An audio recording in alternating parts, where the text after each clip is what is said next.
Hello everyone, welcome to our channel. ఈరోజు కథలోకి వెళ్ళబోయే ముందు మన న్యూ ఛానల్ ఒకటి స్టార్ట్ చేశాము. ప్యూర్లీ హౌస్ వైఫ్ వంటలు కుకింగ్ ఛానల్. ఇంట్రెస్ట్ ఉన్నవాళ్ళు తప్పకుండా ఆ ఛానల్లో కూడా మంచి మంచి రెసిపీస్ చాలా అప్లోడ్ చేస్తున్నాం. ఇంకా కొత్తగా రాబోతున్నాయి. తప్పకుండా ఛానల్ని మీరు సబ్స్క్రైబ్ చేసుకొని ఈ ఛానల్ లాగే ఆ ఛానల్ని కూడా సపోర్ట్ చేయండి. లింక్ డిస్క్రిప్షన్ బాక్స్లో ఉంది. మరి కథలోకి వెళ్ళిపోదాం.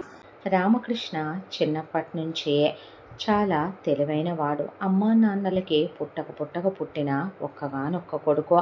కాస్త వయసుకు వచ్చేసరికి పీజీ వరకు చదువుకుంటానని అమ్మా నాన్నల్ని అడిగి చదువుకున్నాడు. కొడుకుని ప్రయోజకుని చేయాలి, ఉన్న ఒక్కడినే మంచిగా పెంచాలి అని ఆయన్ని చాలా ఉత్తముడిగా పెంచారు తల్లిదండ్రులు. దాంతో సున్నితమైన మనస్తత్వం, చాలా మెతక మనిషి, చాలా ఉత్తముడు, బంగారం లాంటి గుణం కలవాడు. అలాగే చాలా తెలివైన వాడు.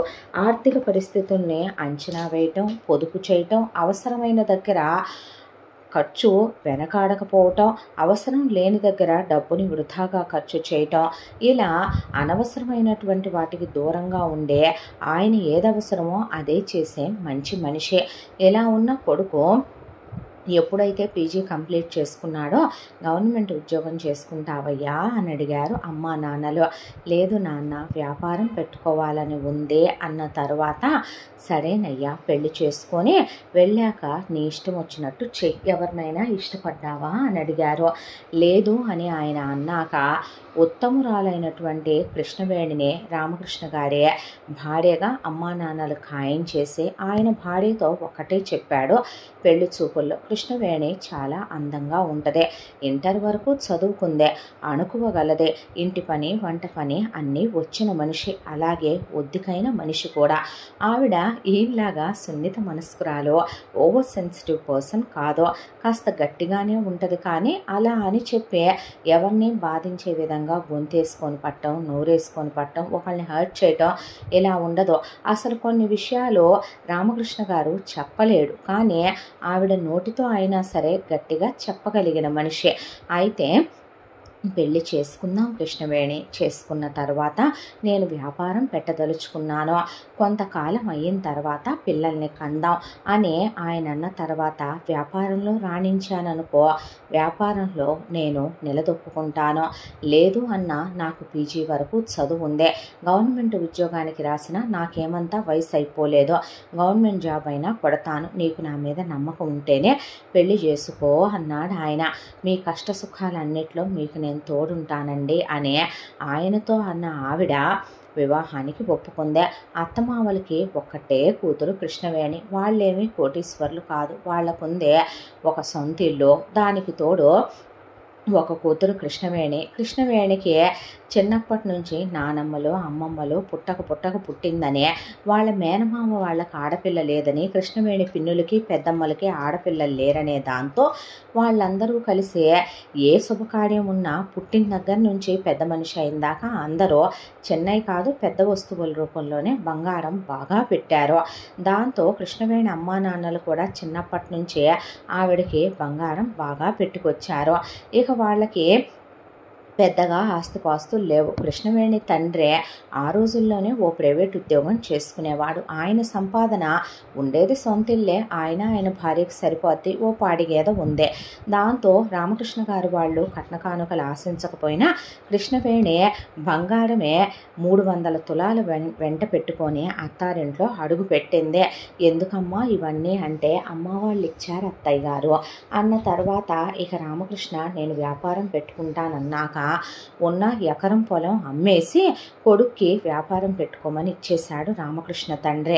మరి మీకెలాగా అనే కొడుకు కోడలు అడిగితే, ఏం పర్వాలేదమ్మా, నా రెక్కల్లో ఓపికందే, ఇంట్లో 4 పాడిగేదలున్నాయి, మా ఇద్దరి ముసలి పొట్టలకి ఏం కావాలంట, మేము ఎలాగైనా బ్రతుకుతాంలే, కానీ ముందు మీరు వెళ్ళి మీ జీవనోపాధి గురించి ఆలోచించండి అని పంపాక వ్యాపారం ఆయన మొదలుపెట్టాడు ఆ ఎకరం అమ్మిన డబ్బులతో. అయితే కరెక్ట్గా వ్యాపారం పీక్లో ఉందనగా పెట్టుబడికి పెట్టిన ఆ డబ్బులు సరిపోలేదు. దాంతో కృష్ణవేణి తన బంగారం మొత్తం ఆయన చేతిలో పెట్టేసి బ్యాంకీలో పెట్టి తీసుకురండి, వ్యాపారం ఇక్కడ దాకా వచ్చాక వెనకంజ వేయొద్దు మీరు అన్న తర్వాత భార్య ధైర్యాన్ని చూసి ముచ్చటేసింది ఆయనకే. ఆవిడ బంగారం తీసుకుని వెళ్ళి ఇక బ్యాంకులో తాకట్టు పెట్టి ఆ డబ్బులతో పెట్టుబడి పెట్టాడు. దాంతో వెనక్కి తిరిగి చూసుకోలేదు. 3 సంవత్సరాల కష్టం దాంతో నిలదొక్కున్నాడు. ఆ తరువాత పెద్ద స్థలం కొనుక్కుని ఆ తర్వాత ఇల్లు కట్టుకున్నారు. 3 అంతస్తుల ఇల్లు. 1 అంతస్తులో వీళ్ళుండి 2 అంతస్తులు అద్దెకి ఇచ్చేశారు 2 ఫ్యామిలీస్కి. ఆ తర్వాత అత్తమామల్ని అమ్మా నాన్నల్ని వచ్చి ఉండమన్నాడు. కొడుకైనా అల్లుడైనా ఆయనే కాబట్టి, లేదయ్యా మా ఒంట్లో ఓపిక ఉందే, ఎందుకు మేము అప్పుడే అక్కడికి రావటం అని వాళ్ళు అనేసరికి ఆయన అమ్మా నాన్నలకి అత్తమామలకి కాస్త పొలం కొనిచ్చి వాళ్ళ పేరు మీద కాసిన డబ్బులు బ్యాంకులో వడ్డీ వచ్చే విధంగా వేసి వాళ్ళ ఊళ్ళల్లోనే ఉన్న పాత ఇళ్ళు రెనోవేట్ చేయించి కాస్త వాళ్ళకి ఆ పాడిగేదలు అవి తీసేసి విశ్రాంతిగా పల్లెటూళ్ళలో అలవాటైన ప్రాణాలని అక్కడే ఉండమన్నాడు. వీళ్ళు మధ్య మధ్యలో వెళ్ళి చూసి రావటం, వాళ్ళు వచ్చి వీళ్ళను చూసి వెళ్ళటం, ఇలా ప్రశాంతంగా వాతావరణం గడిచిపోతూ కృష్ణవేణి ఇక గర్భవతి అవడానికి అన్నట్టుగా ఆయన బర్త్ కంట్రోల్ వాడటం ఆపేసి కృష్ణవేణి గర్భవతి అయింది. ఆ తర్వాత 9 నెలలకి కృష్ణవేణికి బాబు పుట్టాడు. చాలా ముద్దుగా చాలా అందంగా ఉన్నాడు పిల్లాడు. అర్జున్ అని పేరు పెట్టుకున్నారు పిల్లాడికి. ఆ తర్వాత కృష్ణవేణితో రామకృష్ణ గారు వీడొక్కడు చాలు ఆపరేషన్ చేయించేసుకో అంటే, అది కాదండి మీరు ఒక్కరే నేను ఒక్కరే మనకి ఒక్కడే చాలంటారా అని ఆవిడ ఆయన మాటకి ఎదురు కూడా చెప్పే ఇల్లాలు కాదు. దాంతో చాలదా మరి, ఒక్కసారి ఆలోచించు కృష్ణ, నువ్వు నాకు అక్కలో చెల్లెళ్ళో అన్నలో తమ్ముళ్ళో ఉన్నారు అనుకుందాం. ఈరోజు మన పరిస్థితి ఇలా, నేను ఒక్కడనే కష్టపడి పైకొచ్చాను బాగానే ఉంది. అమ్మా నాన్నల్ని చూడటం నాకు నీకు కర్తవ్యం ధర్మం, వాళ్ళు మన్నే మోసి కని పెంచారు కాబట్టే. అదే ఇప్పుడు అక్కలు చెల్లెళ్ళు అన్నదమ్ములు ఉంటే ఏం చేయాల్సి వచ్చేదే? వాళ్ళ చదువులనే ఆ తర్వాత వాళ్ళ పెళ్ళిళ్ళనే వాళ్ళను మనం అపవాదులు రాకుండా కాపాడటమనే, అప్రతిష్టలు తీసుకురాకుండా మళ్ళీ వాళ్ళ భారాలు బాధ్యతలు మనం మోయటమనే, వాళ్ళ విషయంలో ఏం జరిగినా మనమే నెత్తికెత్తుకోవటమనే, ఇలా ఎన్ని అనవసరమైన నాన్ సెన్స్లు వచ్చాయంటావు. ఇప్పుడు నీకు నాకు ఆ ప్రాబ్లం ఉందంటావా అనేసరికి సరేనండి మీ ఇష్టమని ఆవిడ ఆపరేషన్ చేయించేసుకుంది. ఆ క్షణం నుంచి ఇక వాళ్ళ ప్రపంచం పిల్లాన్ని ఉత్తముడుగా పెంచుకోవటమే. దాంతో వాళ్ళకి తినటానికి ఉండటానికి లోటేమీ లేదు కాబట్టి చక్కగా ఇంటి ముందు కారు, ఆయనకి బండి, ఆవిడకి ఉన్న బంగారం తాకట్లో పెట్టింది విడిపించుకొచ్చిచ్చి ఇంకో 200 తులాలు ఎదురు చేయించాడు ఆయన. దాంతో వాళ్ళకి ఏ లోటు లేదు. అంతా లేకపోయినా కృష్ణవేణికి రామకృష్ణ గారికి డౌన్ టు ఎర్త్ పర్సన్స్ వీళ్ళు. వాళ్ళకి డబ్బులు అంత వచ్చి పడుతున్నా ఆవిడనేమి ఆయన ఇంటి పని వంట పని చేయమనకపోయినా ఇంటి పని మొత్తానికి ఒక్కటే పనమ్మాయిని పెట్టుకున్నారు. ఆ పనమ్మాయి పేరు గంగ. ఎప్పటి నుంచో వీళ్ళింట్లో చేస్తున్న పాతింట్లో అమ్మాయిని ఇక్కడికి పిలిపించుకున్నారు. ఇక వంట పని కృష్ణవేణే చేసుద్ది, ఒళ్ళు పెరిగిపోద్ది అనే దాంతో కమ్మగా తింటారు. తిండి విషయంలో ఏ లోటు ఉండదు. పాలు పెరుగు వెన్న నెయ్యి సమృద్ధిగా రోజు నాన్ వెజ్లు, వ్రతాలు పూజలు పండుగలు పబ్బాలు దేనికి ఏ లోటు ఉండదు. మంచి బట్టలు కట్టుకుంటారు. ఇక బయటికి వెళ్ళొస్తారు, తీర్థయాత్రలకని గుళ్ళు గోపురాలకని సినిమాకి వెళ్తారు, బయట షాపింగ్కి వెళ్తారు, రెస్టారెంట్కి డిన్నర్లకి వాటికి వెళతారు. వాళ్ళ ఫ్యామిలీ వరకు ఎలా వెళ్ళినా పిల్లాన్ని వెంట పెట్టుకొని ఊరు వెళ్ళొస్తూ ఉంటారు. ఇక ఆవిడ తల్లిదండ్రులు వచ్చినా ఆయన తల్లిదండ్రులు వచ్చినా పెద్ద పెద్ద హాస్పిటల్లో వాళ్ళకు ఒంట్లో బాగోపోతే ట్రీట్మెంట్లు చేయిస్తారు. అంతా దాంట్లో ఒక్క చిన్న పొరపచ్చం కూడా భార్యాభర్తల మధ్య ఉండదు. ఒక చిన్న గొడవాడుకున్నట్టు తిట్టుకున్నట్టు మాట అనుకున్నట్టు పొరపాటును కూడా ఆయన ఏ రోజు ఆవిడ్ని నోరుమోయ్ అని కూడా ఇంకాపుతావా అని కూడా అని కూడా అనడు. ఆవిడ కనీసం మాట వరుసకైనా ఆయన్నే ఏంటి నువ్వు చెప్పేదే అన్నట్టుగా కూడా గట్టిగా మాట్లాడదు. ఇలా వీళ్ళ అన్యోన్య దాంపత్యంలో పెరుగుతున్న పిల్లాడు వీళ్ళిద్దరిని చూస్తూ వీళ్ళిద్దరి పెంపకంలో బంగారు కొండలా పెరిగాడు. పిల్లాడికి ఒక 5-6 ఏళ్ల వయసు వచ్చేసరికి కృష్ణవేణి తల్లిదండ్రులు, పిల్లాడికి 10 ఏళ్ల వయసు వచ్చేసరికి రామకృష్ణ తల్లిదండ్రులు చనిపోయారు. ఇక వాళ్ళ బాధ్యతలు తల్లిదండ్రుల పట్ల నెరవేర్చడం పూర్తయ్యే పిల్లాడు మాత్రమే ఇక వాళ్ళ లోకం ప్రపంచం అన్నట్టు బ్రతకటం మొదలుపెట్టారు భార్యాభర్త. ఆ పిల్లాడి ప్రపంచం అమ్మా నాన్నలే, వేరే లోకం అంటే తెలియదు ఆ పిల్లాడికి. చాలా పెద్ద ఓగ్రెడ్ ప్రైవేట్ స్కూల్లో వేసి పిల్లాడిని చదివించుకునేవాళ్ళు. పిల్లాడి చదువు విషయంలో కానీ, బట్టల విషయంలో కానీ, తిండి విషయంలో కానీ, లగ్జరీల విషయంలో కానీ ఏదీ తక్కువ చేయకుండా అంత చిన్న వయసులోనే పిల్లాడికి వజ్రాలు వేసినటువంటి పులిగోళ్ళ గొలుసులు, అలాగే పిల్లాడి కోసం డైమండ్స్ వేసిన బ్రేస్లెట్లు, కడియాలు అన్నీ చేయించి మరీ దాచిపెట్టింది కృష్ణవేణి. పిల్లాడంటే అంత ఇష్టం వాళ్ళకే. దానికి తగ్గట్టే పెరుగుతున్నాడు పిల్లాడు కూడా. చాలా బ్రహ్మాండంగా చదువుతాడు అర్జున్.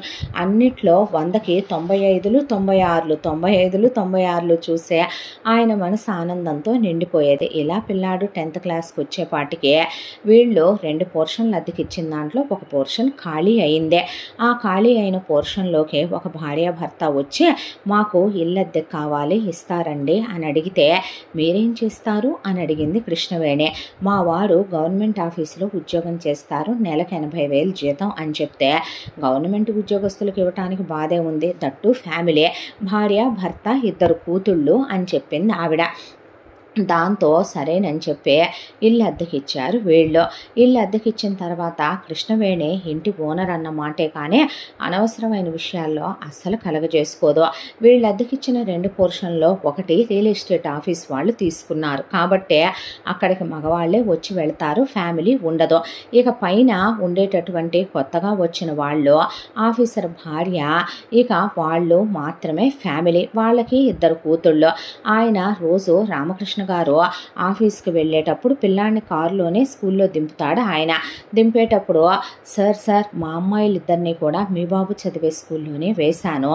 ఇది మా పెద్దమ్మాయి అశ్విని, ఇది మా రెండో అమ్మాయి కృత్తిక. మా పెద్దమ్మాయి మీ అబ్బాయితో పాటే 10th క్లాస్ చదువుతోంది, మా చిన్నమ్మాయి కృత్తిక 7th క్లాస్ చదువుతోంది, కాస్త స్కూల్ దగ్గర దింపేసి వెళ్ళరు, నాకు ఆఫీసులో పనుందండి అన్నాడు వీళ్ళింట్లో అద్దెకి దిగిన సుధాకరు. సరే అన్న తర్వాత ఆయన భార్య శుభ వెళ్ళండమ్మా అంకుల్ కారులో జాగ్రత్తగా వెళ్ళండి అన్నాక పిల్లలిద్దరూ ఎక్కి కూర్చున్నాక సరే రండమ్మా అని ఆయన కొడుకుతో పాటు తీసుకెళ్లి స్కూల్ దగ్గర దించేశాడు. పిల్లలు ఒకవైపున ఒకే ఇంట్లో ఉండటం, ఆ తర్వాత పిల్లల్ని రోజు ఆయనే డ్రాప్ చేసి పిక్ చేసుకోవటం, ఆ తర్వాత ఆ పిల్లలు స్కూల్లో కూడా ఒకే క్లాసు ఒకే సెక్షన్ కావటంతో క్లాస్మేట్స్ కూడా అయ్యారు అర్జున్ అశ్విని. ఇక కృత్తిక మాత్రం వేరే క్లాసులో ఉండేదే. ఇక సుధాకరు ఆఫీస్కి వెళ్ళిపోయేవాడు. శుభ హౌస్ వైఫేనో. ఎంత దాంట్లో కృష్ణవేణి ఏదైనా ప్రిపేర్ చేస్తే పై ఇంట్లో ఫ్యామిలీ ఉంటున్నారు కాబట్టి ఆవిడ ఒక చిన్న బాక్సులో పెట్టి పనమ్మాయికి ఇచ్చి పై ఇంటి వాళ్ళకి ఇచ్చినమ్మనమని పంపిస్తుంది. అంతకు మించి కనపడితే నవ్వటమే తప్ప ఇళ్లల్లో దూరిపోవటం. చాలామంది ఓనర్స్కి ఉండే లేఖీ అలవాటు ఏంటంటే ఇల్లు ఒకళ్ళకి అద్దెకిచ్చేసిన తర్వాత ఆ ఇంటికి వాళ్ళు రెంట్ పే చేస్తున్నప్పుడు ఆ ఇల్లు వాళ్ళదే అవుతుంది. ఆ విషయం మర్చిపోయి పద్దాక లోపలికి వచ్చే ట్యాపులు గట్టిగా తిప్పారా, గోడకి మేకులు కొట్టారా, మంచాలు గీరారా, పిల్లలు పెన్సిళ్లతో రాశారా, ఇవన్నీ అనుకునే వాళ్ళు ఇళ్ళద్దెలకు ఇవ్వకూడదు. ఇచ్చిన తర్వాత అది మనిల్లులాగే ఉండాలి కానీ వాళ్ళు కిరాయి కట్టాలి అనే చాలా లోతుల్లోకి వెళ్ళి మనశ్శాంతి లేకుండా అవతల వాళ్ళ ప్రైవసీని డిస్టర్బ్ చేస్తారు లేఖితనంగా. అలా కాకుండా కృష్ణవేణి కాలు కూడా పెట్టేది కాదు వాళ్ళ ఇంట్లో. ఏదైనా విషయం మాట్లాడాలనుకున్నా ఆవిడ గుమ్మం బయటికి పిలిచి మాట్లాడుద్ది తప్ప లోపలికి వెళ్ళే అలవాటు కూడా లేదు ఆవిడకి. ఇలా రోజులు గడిచిపోతూ ఉండగా ఒక రోజున కృష్ణవేణి రామకృష్ణ గారితో ఏ విషయం ఉన్నా చెప్పుద్ది కాబట్టి ఏమండి అంటే ఏమిటోయ్ అనేసరికి పై ఇంట్లోకి వచ్చారు కదా సుధాకర్ గారు వాళ్ళు, అవును అనేసరికి ఆ సుధాకర్ గారిది చిన్న ఉద్యోగమేమీ కాదు, గవర్నమెంట్ ఉద్యోగంలో పెద్ద ఉద్యోగమేనంట. ఆయనకి నెలకి 80,000 జీతం అన్నమాట నిజం. పై డబ్బులేమీ వచ్చే ఉద్యోగం కాదంట ఆయనదే. అయితే ఆయన భార్య శుభకి ఎక్కడ లేని ఎచ్చులండి నాయన. అస్సలు భరించలేము ఆవిడ ఎచ్చులు. మీకు ఒక విషయం తెలుసా, వాళ్ళకు వచ్చే అంతోటి జీతానికే మన పోర్షన్ 25,000 రూపాయలు అద్దే కదండి. పైగా కరెంటు బిల్లులు ఎంత అనుకుంటున్నారో 10,000 నుంచి 15,000. ఇల్లంతా ఏసీలు పెట్టి ఎప్పుడు ఫ్యాన్లు లైట్లు వెలుగుతూనే ఉంటాయండి. ఎంత ఉన్నా మనం ఇంత ఒబ్బిడిగా ఒద్దికగా సంసారం చేసుకుంటామా? కానీ నేనేమో ఒక పని మనిషిని పెట్టుకుంటే ఆవిడ 4 పని వాళ్ళని పెట్టుకుంది తెలుసా మీకు. పైగా పని వాళ్ళనే ఆవిడ పొద్దస్తమానం ఉండమని వాళ్ళకి చాలా జీతాలు ఆఫర్ చేసిందంట. దానికి తోడు ఉండేది 4 మనుషులైతే 10 మంది మనుషులకి సరిపడా ఉండే ఆవిడ పని వాళ్ళ పిల్లలకు కూడా పెట్టే ఎప్పుడు చూసినా లోకాభిరామాయణం కావాలి, ఇంటింటి పురాణాలన్నీ పని వాళ్ళకి తెలుస్తాయి కాబట్టి మన గంగని రమ్మనమంటే గంగ మన ఇంట్లోనే అలవాటు కదా, నేను వాడింట్లోనే చేస్తానమ్మా, ఎవరింట్లో చేయననే ఇది వెళ్ళనందంట.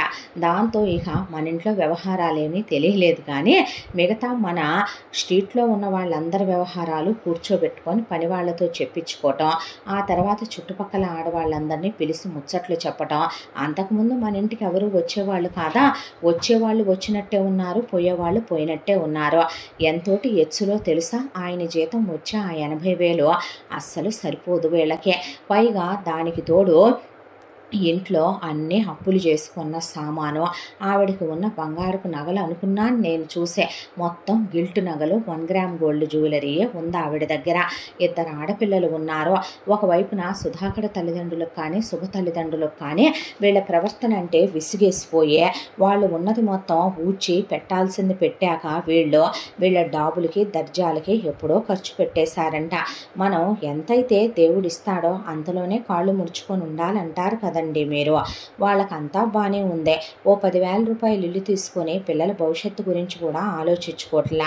పైగా అన్ని లోన్లే పెట్టున్నదంట. ఆయన జీతం సగానికి సగం లోన్లకే కట్ అవుద్దంట. ఇప్పుడు ఆ పిల్లలిద్దరిని కూడా మన అబ్బాయి చదివేంత పెద్ద స్కూల్లో అప్పు తెచ్చి మరీ చేర్చాడంట ఆయన, తెలుసా మీకు. పైగా ఆవిడ అందరికీ ఫోన్లు చేసి అందరినీ మంచి చేసుకొని ప్రతి ఒక్కళ్ళ దగ్గర లక్షలు ఎంత వడ్డీ అయినా పర్వాలేదని డబ్బులు అప్పులు తీసుకుంటూ ఉంటుందంట. అప్పులు తీసుకున్న వాళ్ళు ఒకళ్ళు వచ్చే గట్టిగా అడిగితే ఆ అప్పు తీర్చడానికి ఇంకొకళ్ళ దగ్గర అప్పు చేసి ఆ అప్పు కడుతూ ఉంటుందంట. ఇవన్నీ ఆ పని వాళ్ళు మన గంగతో అంటే మన గంగ నాతో అందండి. ఇక ఆడపిల్లలిద్దరూ చూడటానికి బాగుంటారు కాబట్టి వాళ్ళ పుటకలు చూసి పెళ్లి చేసుకోవాలేమో ఇక ఎవరైనా చేసుకుంటే.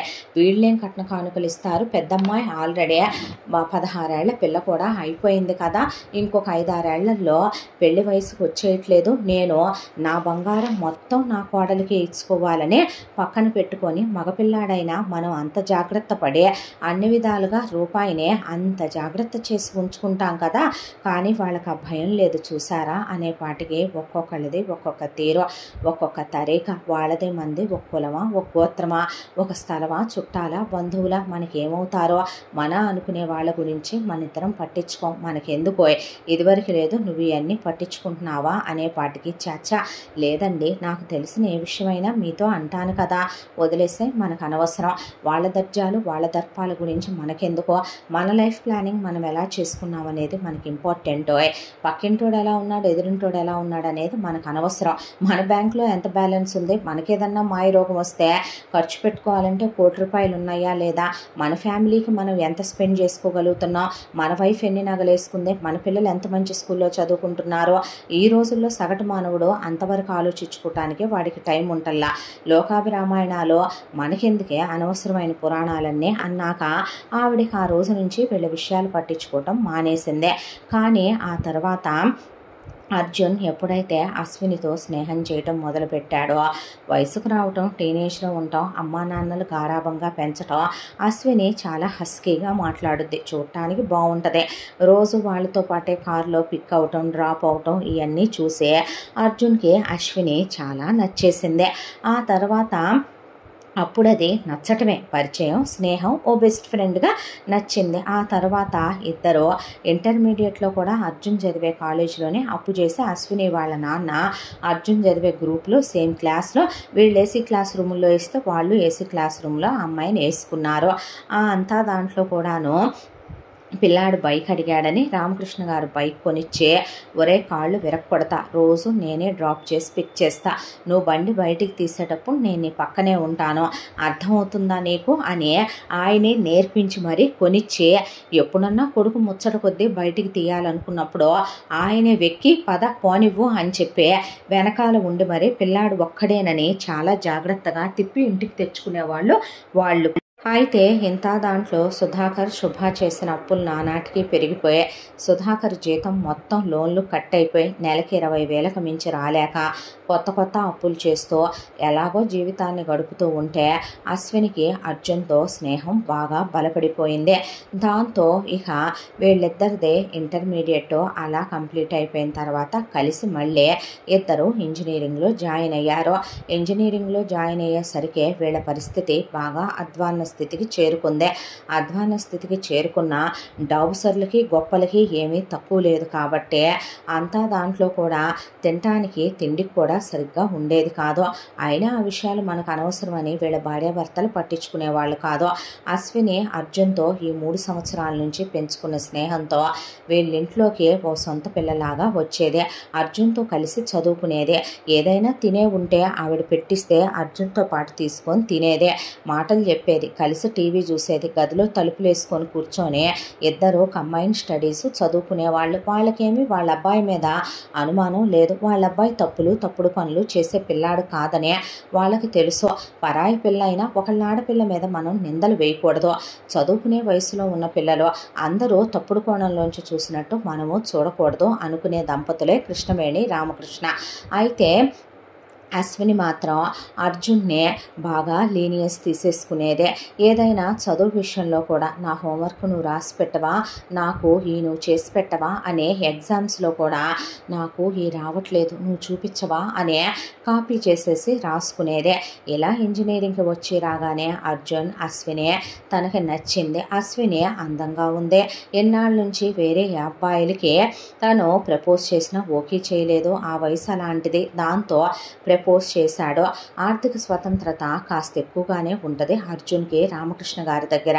డాడీ 5,000 కావాలి, డాడీ 7,000 కావాలంటే ఒక లిమిట్ వరకు ఆయన ఎందుకు ఏంటి అని అడగకుండానే ఇస్తాడు కొడుక్కి.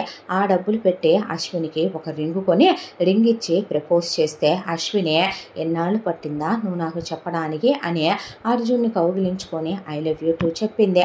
ఆ రోజు నుంచి అర్జున్ ప్రపంచమే అశ్విని అయిపోయింది.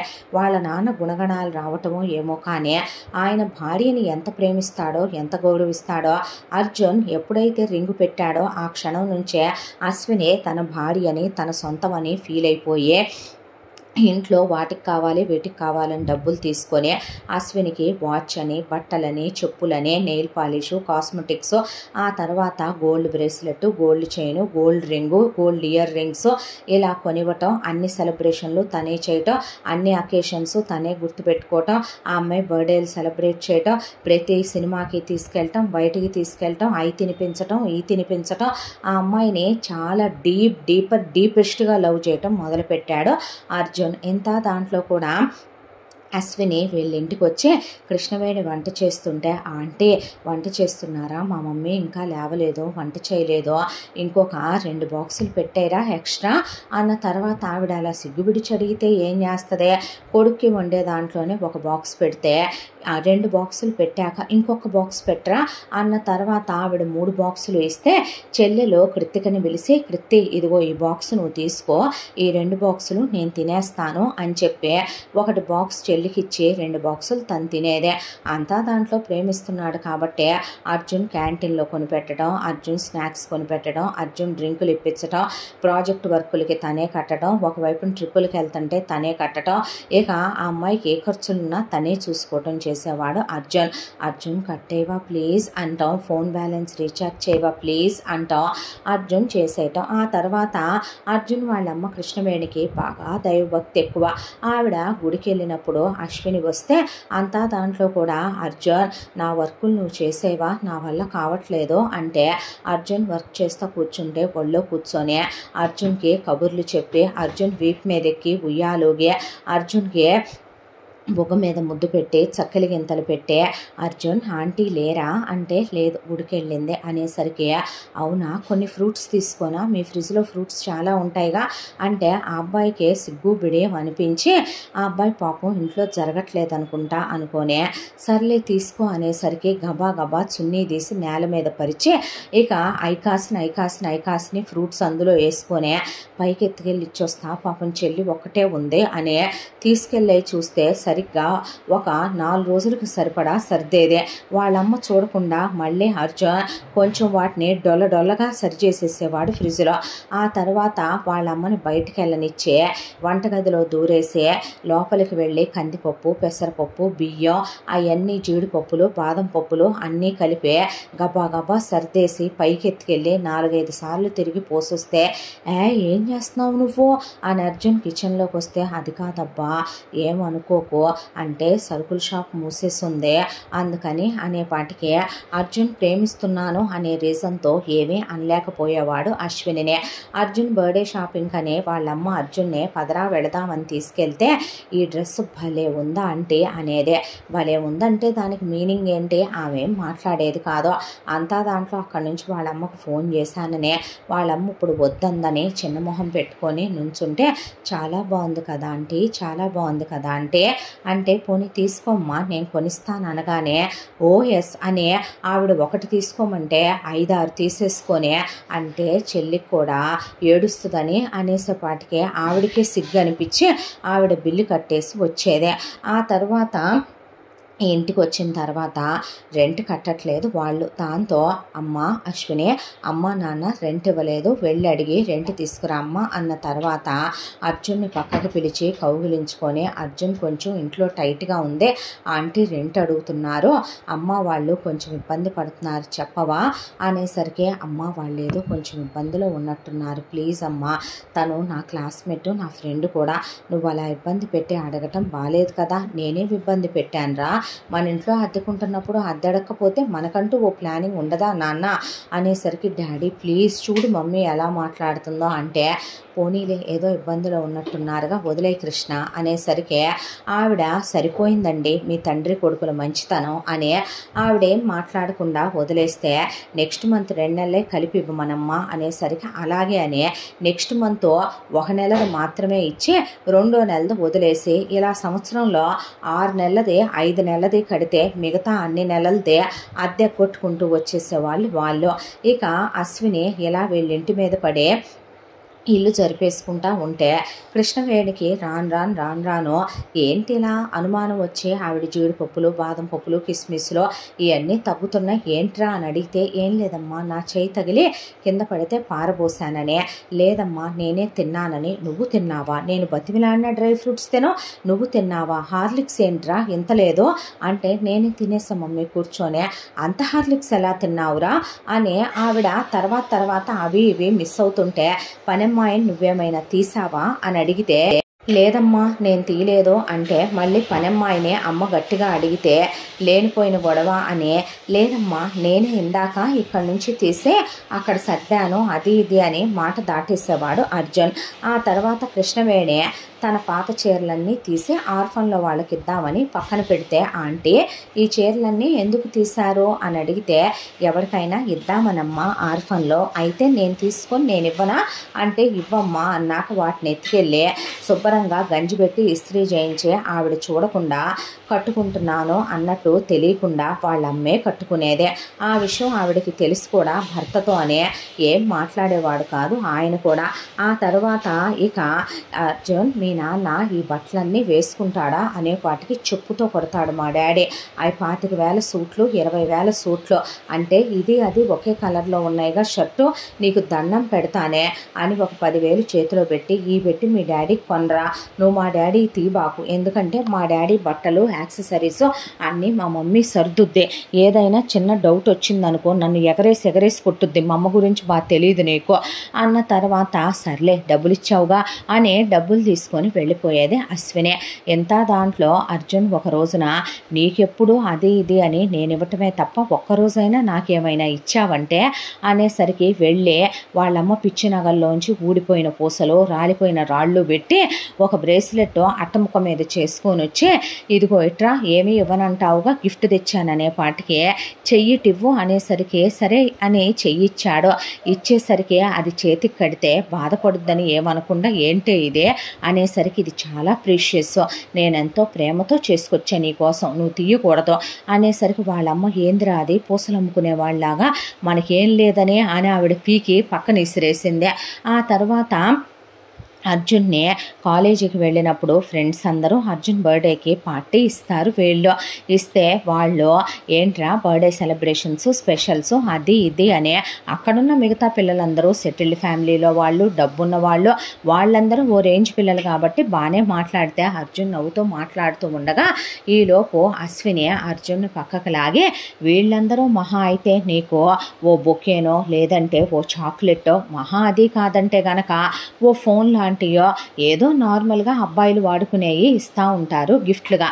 కానీ నేను మాత్రం అలా కాదు, నీకు నేను స్పెషల్ గిఫ్ట్ ఇస్తాను అని అర్జున్ని గట్టిగా లాక్కొని పెదాల మీద డీప్గా కిస్ పెట్టింది. ఏంటిదంతా అని అర్జున్ అనేసరికి ఏమైందిరా, ఇది ఒక అమ్మాయి ఒక అబ్బాయికి ఒక్కసారే ఇచ్చే గిఫ్ట్, నువ్వు కావాలంటే నాతో క్లోజ్ అయినా కూడా నేను నిన్ను కాదన్ను అంటే తప్పు, పెళ్ళి కానంత వరకు కూడా నువ్వు మీ అమ్మా నాన్నలకి కూతురువే. నేను అలా చేస్తే మా అమ్మా నాన్నలకే మీ అమ్మా నాన్నలకి మనం విలువ తగ్గించేసిన వాళ్ళం అవుతాం. మరొక విషయం చెప్పనా, కన్యని కన్యగా దానం చేసినప్పుడే ఆ అమ్మా నాన్నలకే కోటి బిల్వార్చనలు చేసినంత ఫలితం ఉంటుందని మా అమ్మ చెప్తూ ఉంటుంది. నువ్వు పెళ్ళికి ముందే నాతో కాలు జారితే నువ్వు కన్యవెలా అవుతావు, పర్లేదు నిన్నేగా చేసుకుంటాను, నాకు ఇష్టం లేదు అలాగా అన్న తర్వాత సరే అలాగైతే అనే నువ్వు అందుకేరా నాకు ఇంకా నచ్చేస్తావని దగ్గరకు లాక్కొని మళ్ళీ డీప్గా కిస్ పెట్టాక అర్జున్ కళ్ళల్లో నీళ్లు. నువ్వేంట్రా ఇంత సెన్సిటివ్, ఎందుకురా ఏడుస్తున్నావంటే ఫస్ట్ టైం ఒక అమ్మాయి నీకు నా మీద ఎంత నమ్మకం ఉంటే నా పెదవుల మీద ఇలా ముద్దు పెట్టావు, ఇంకొకళ్ళైతే ఎన్ని రకాలుగా అనుకుంటారా, నువ్వు నిజంగా చాలా మంచిదానివని అర్జున్ అంటూ ఉండగా ఇవన్నీ అశ్విని చెల్లెలు కృతిగా చూసింది. ఇంటికి వెళ్ళిన తర్వాత నువ్వు చాలా లక్కీ లెక్క అనేసరికి దేనికంటే ఆఫ్టర్ ఆల్ ఒక లిప్ లాక్ పడేస్తేనే వాడు నువ్విచ్చే హగ్గుకే చిన్నప్పటి నుంచి నువ్వు వాడికి చెప్పే బుట్టలో వేసుకునే మాటలకే కుక్కై వాడు నీ చుట్టూ ఫిదా అయి తిరుగుతూ ఉంటాడు. నిన్ను ₹1 ఖర్చు పెట్టావే వాడు నీ 10th క్లాస్లో వచ్చాడు నీ లైఫ్లోకి. అప్పటి నుంచి నీ క్యాంటీన్ బిల్లుల దగ్గర నుంచి శానిటరీ నాప్కిన్ల వరకే ఈరోజు మన రెంట్ కూడా కట్టకుండా కరెంటు బిల్లుల దగ్గర నుంచే నువ్వు పికప్లు డ్రాపింగ్లు మొత్తం సినిమాలు షికార్లు ఎంజాయ్మెంట్లు అన్నీ వాడితోనే చేస్తున్నావు. నాకు కూడా ఇలా ఎవడైనా దొరుకుతాడేమోనని చూస్తే చెత్త ఎదవా మొన్న ఒకడు 500 పెట్టి గిఫ్ట్ ఇచ్చాడని ఒక కిస్ ఇస్తే ఆడు పెట్టిన 500కి నేను ఇచ్చిన ఒక్క లిప్ లాక్ చాలదని సినిమా టికెట్ బుక్ చేసి కార్నర్ సీట్లో 3 గంటల సేపు వాడికి నచ్చినట్టు అన్నీ చేసుకొని ఇంటర్వెల్లో నన్నే వాడు అన్నీ కొని బిల్లు కట్టమని చెప్పొచ్చాడు. చెత్త రాసుకెళ్ళిపోని వీడికే నేను సైట్ వేసి సెట్ చేసుకుందామా అంటే నువ్వేమో ఎంతైనా నా అక్కవాయ, నీతో పాటు పక్క పంచుకోవటం బాగోదని వదిలేస్తున్నా, లేదంటే 2 సూత్రాలు చెరోటి కట్టించేసుకుందామా, బంగారు బాతే వీడు అనేసరికి నోరు మొయ్, ఈ జన్మకి వాడు నాకు మాత్రమే సెట్ అవుతాడులే కానీ నువ్వు ఇంకొకడిని చూసుకో అన్న తర్వాత కాలైనా జారొచ్చే ఇలాంటి వాడు దొరికితే నేను జారదామనే అనుకుంటున్నా. అసలు వీళ్ళు అంత మ్యాటర్ ఉందా లేదా అనేదే డౌట్. నా వరకు నాకు డబ్బులు కావాలి, వీడు రిచ్ కిడ్డో సింగిల్ కిడ్డో వీడమ్మ బాబులదేముంది, వీడంటే పడి చస్తూ ఉంటారు. క్యాలిక్యులేటెడ్గానే వాడిని గ్రిప్లో పెట్టి ఉంచుతున్నాను. సరే ప్రేమనే ఒక ట్యాబ్లెట్ పడేయాలి, అది వాడికి పడేస్తున్నాను. 4 బుట్లో వేసే మాటలు చెప్తున్నానా, నా వర్కులన్నీ వాడే చేసి పెడతాడు. ఎగ్జామ్లో వాడు ఎగ్జామ్ ఫాస్ట్గా ముందు రాసుకొని ఆ తర్వాత నాకు మొత్తం రాసి వాడు ఆ పేపర్స్ నాకు ఇస్తాడు. సార్లు ఏమని అడుగుతారో తెలుసా, కనీసం ఈజు ఇట్టు ఫుల్ స్టాపు కామా అవి కూడా ఇద్దరు ఒకటే పెడతారా అంటే సార్ మేమిద్దరం కలిసి చదువుకుంటామంటే మరీ ఇంతలానా అనేస్తాడు వాడు. సారు కూడా తెలుసా నీకు, వాడిని నేను నాకు నచ్చినట్టు అన్ని విధాలా వాడుకుంటున్నాను. ఇక మన ఫ్యామిలీ అంటావా, మరేం చేద్దాం, పరిస్థితులు అప్ అండ్ డౌన్ అవుతూ ఉంటాయి, అలాగా కామన్ అవన్నీ అని చెప్పింది చెల్లెలకి. నాకెప్పుడు దొరుకుతాడో ఇలాంటి వాడో అనుకున్న తర్వాత ఈలోపు వీళ్ళ ఇంజనీరింగ్ కంప్లీట్ అయిపోయింది. నేను జాబ్కి వెళ్తాను బాబు, ఇంకా నేను చదువుకోనని అశ్విని ఒక జాబ్లో చేరితే నెలకే మంచి కాలేజ్ నుంచి పాస్ అవుట్ అయింది కాబట్టి ఒక 70,000 వరకు వస్తే ఆ జీతం తీసుకెళ్ళి వాళ్ళ అమ్మా నాన్నలకి ఇచ్చుకునేది అశ్వినే. ఇటువైపున అర్జునే తన మెయింటెనెన్స్లన్నీ తన ఉద్యోగం చేస్తున్నా తన చెప్పుల దగ్గర నుంచి చెంపపిన్నుల వరకు, తన శానిటరీ నాప్కిన్ దగ్గర నుంచి హ్యాండ్ బ్యాగుల వరకు, తను తొడుక్కునే బట్టల దగ్గర నుంచి తన్ని రోజు ఇక సర్ప్రైజులు చేయటం వరకు అన్నీ అర్జునే చూసుకోవాలి. అర్జున్ మాత్రం వాళ్ళ నాన్న ఇంకా పెద్ద కాలేజీలో MBAలో జాయిన్ చేశాడు. ఇలా 2 ఏళ్ళు వీళ్ళ మీదే పడి బతికేసి అలా 2 సంవత్సరాల కాలం అయిపోయాక నన్ను పెళ్లి చేసుకోవా ఏంట్రా, MBA కూడా అయిపోయిందిగా అంటే నాన్న ఆఫీస్కి ఇంకా మా బిజినెస్ చూసుకోవడానికి రమ్మంటున్నారు అన్న తర్వాత అర్జున్ లవ్ విషయంలో ఎంత సీరియస్గా ఉంటాడంటే ఆ అమ్మాయిని చచ్చేంత ప్రేమించి ఆ అమ్మాయి ప్రాణం అనేంత, ఆ అమ్మాయి ప్రేమలో స్వార్థం ఉందేమో కానీ అర్జున్ ప్రేమలో స్వార్థం లేదు. చాలా నిజాయితీగా ప్రాణం ఒక ఎత్తుగా ప్రేమిస్తున్న అర్జున్ వ్యాపారం విషయంలో కూడా తండ్రి ఎన్నో కలలతో మొదలుపెట్టిందని అంతే యాక్టివ్గా ఉంటాడు. బిజినెస్లోకి అర్జున్ వచ్చిన తర్వాత బిజినెస్లో వాళ్ళ నాన్న డెవలప్మెంట్ చూశాడు. అర్జున్ తీసుకునే నిర్ణయాలు, అర్జున్ వేసే టెండర్లు, అర్జున్ మాట్లాడే తీరు, స్టాఫ్తో అర్జున్ ఉండే విధానం, కాంపిటీటర్స్ కూడా ఫ్రెండ్స్ అయిపోయేంత అర్జున్ మాట తీరు, లౌక్యం చూసి మురిసిపోయేవాడు ఆయన.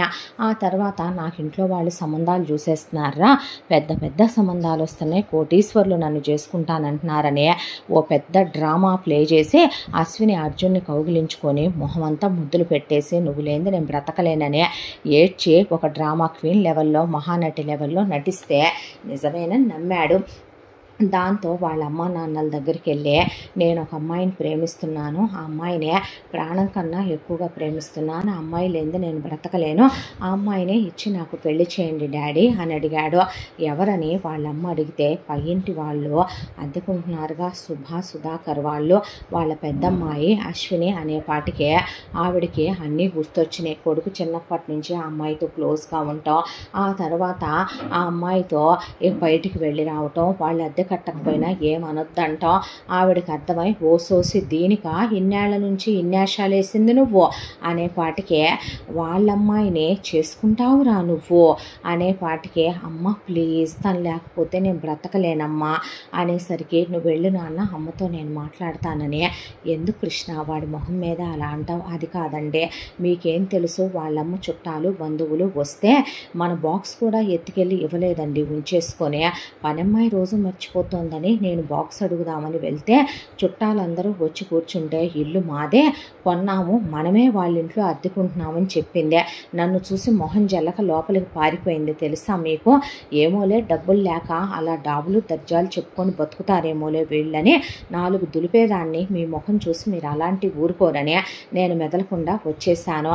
అలాంటి వాళ్ళ అమ్మాయిని చేసుకుంటే అలాంటి ఎచ్చులు మారి వాళ్ళనే ఏం కరెక్ట్గా ఉంటుందండి అంటే తల్లిదండ్రులను బట్టి పిల్లల్ని అనలేం కదా కృష్ణ, మీకేం తెలుసండి, దాన్ని 10th క్లాస్ నుంచి చూస్తున్నాను నేను.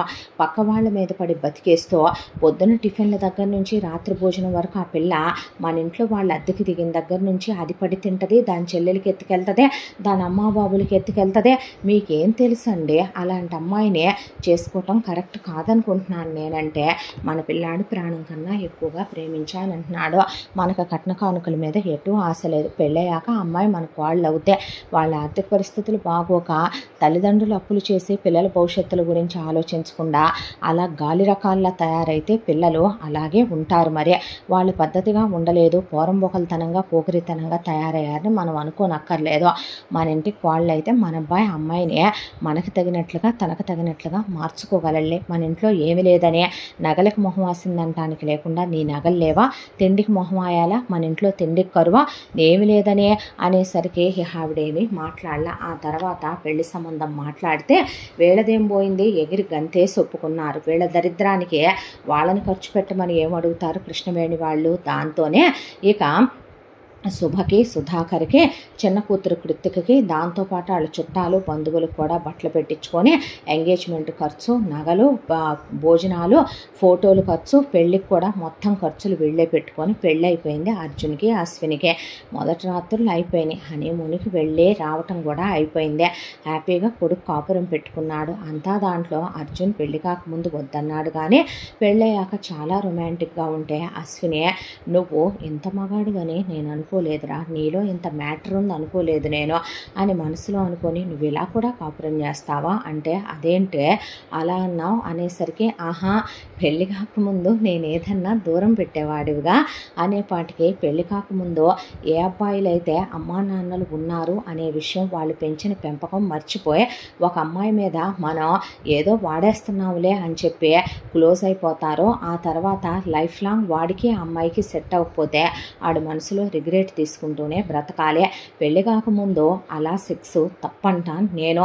పెళ్ళైన తర్వాత ఇప్పుడు నువ్వు నా వైఫే, నీతో నేను రొమాంటిక్గా ఉండటం తప్పు కాదేమో కదో, నేను మగాళ్ళనే కాపురం చేయగలను లేవే అంటే, నేనే ఆడదాన్ని కాదనుకుంటున్నావా, నీకన్నా నాది పై చెయ్యనని చెప్పి ఆ అబ్బాయితో చాలా ఓవర్ క్లోజ్గా, ఓపెన్గా చెప్పాలంటే గదిలో నుంచి తలుపులు తీయనివ్వనంత క్లోజ్గా, అవసరమైతే ఇంకా ట్యాబ్లెట్లు వాడు, నాకు ఇంకా కావాలంటే పిచ్చి పట్టిందా, రోజుకు అన్నిసార్లు క్లోజ్ అవుతున్నా ఇంకా అని ఆఫీసుకు కూడా వెళ్ళొద్దని పట్టుకుంటే, ఇక నేను ఇలాగే రాత్రంతా నీ వల్ల ఎటు నిద్ర ఉండదు, ఇప్పుడు నేను ఆఫీస్కి వెళ్ళి వర్క్ చేయకపోతే ఆఫీస్ మూసేసుకోవాలి మా నాన్ననే. ఆఫీస్కి వెళ్తే సాయంత్రం ఆ అబ్బాయి రాగానే డోర్లు క్లోజ్ చేసేసేది, లోపలికి తీసుకెళ్ళే ఒక్కగానొక్క కొడుకు ఆ అమ్మాయితో హ్యాపీగా కాపురం చేసుకుంటున్నాడు.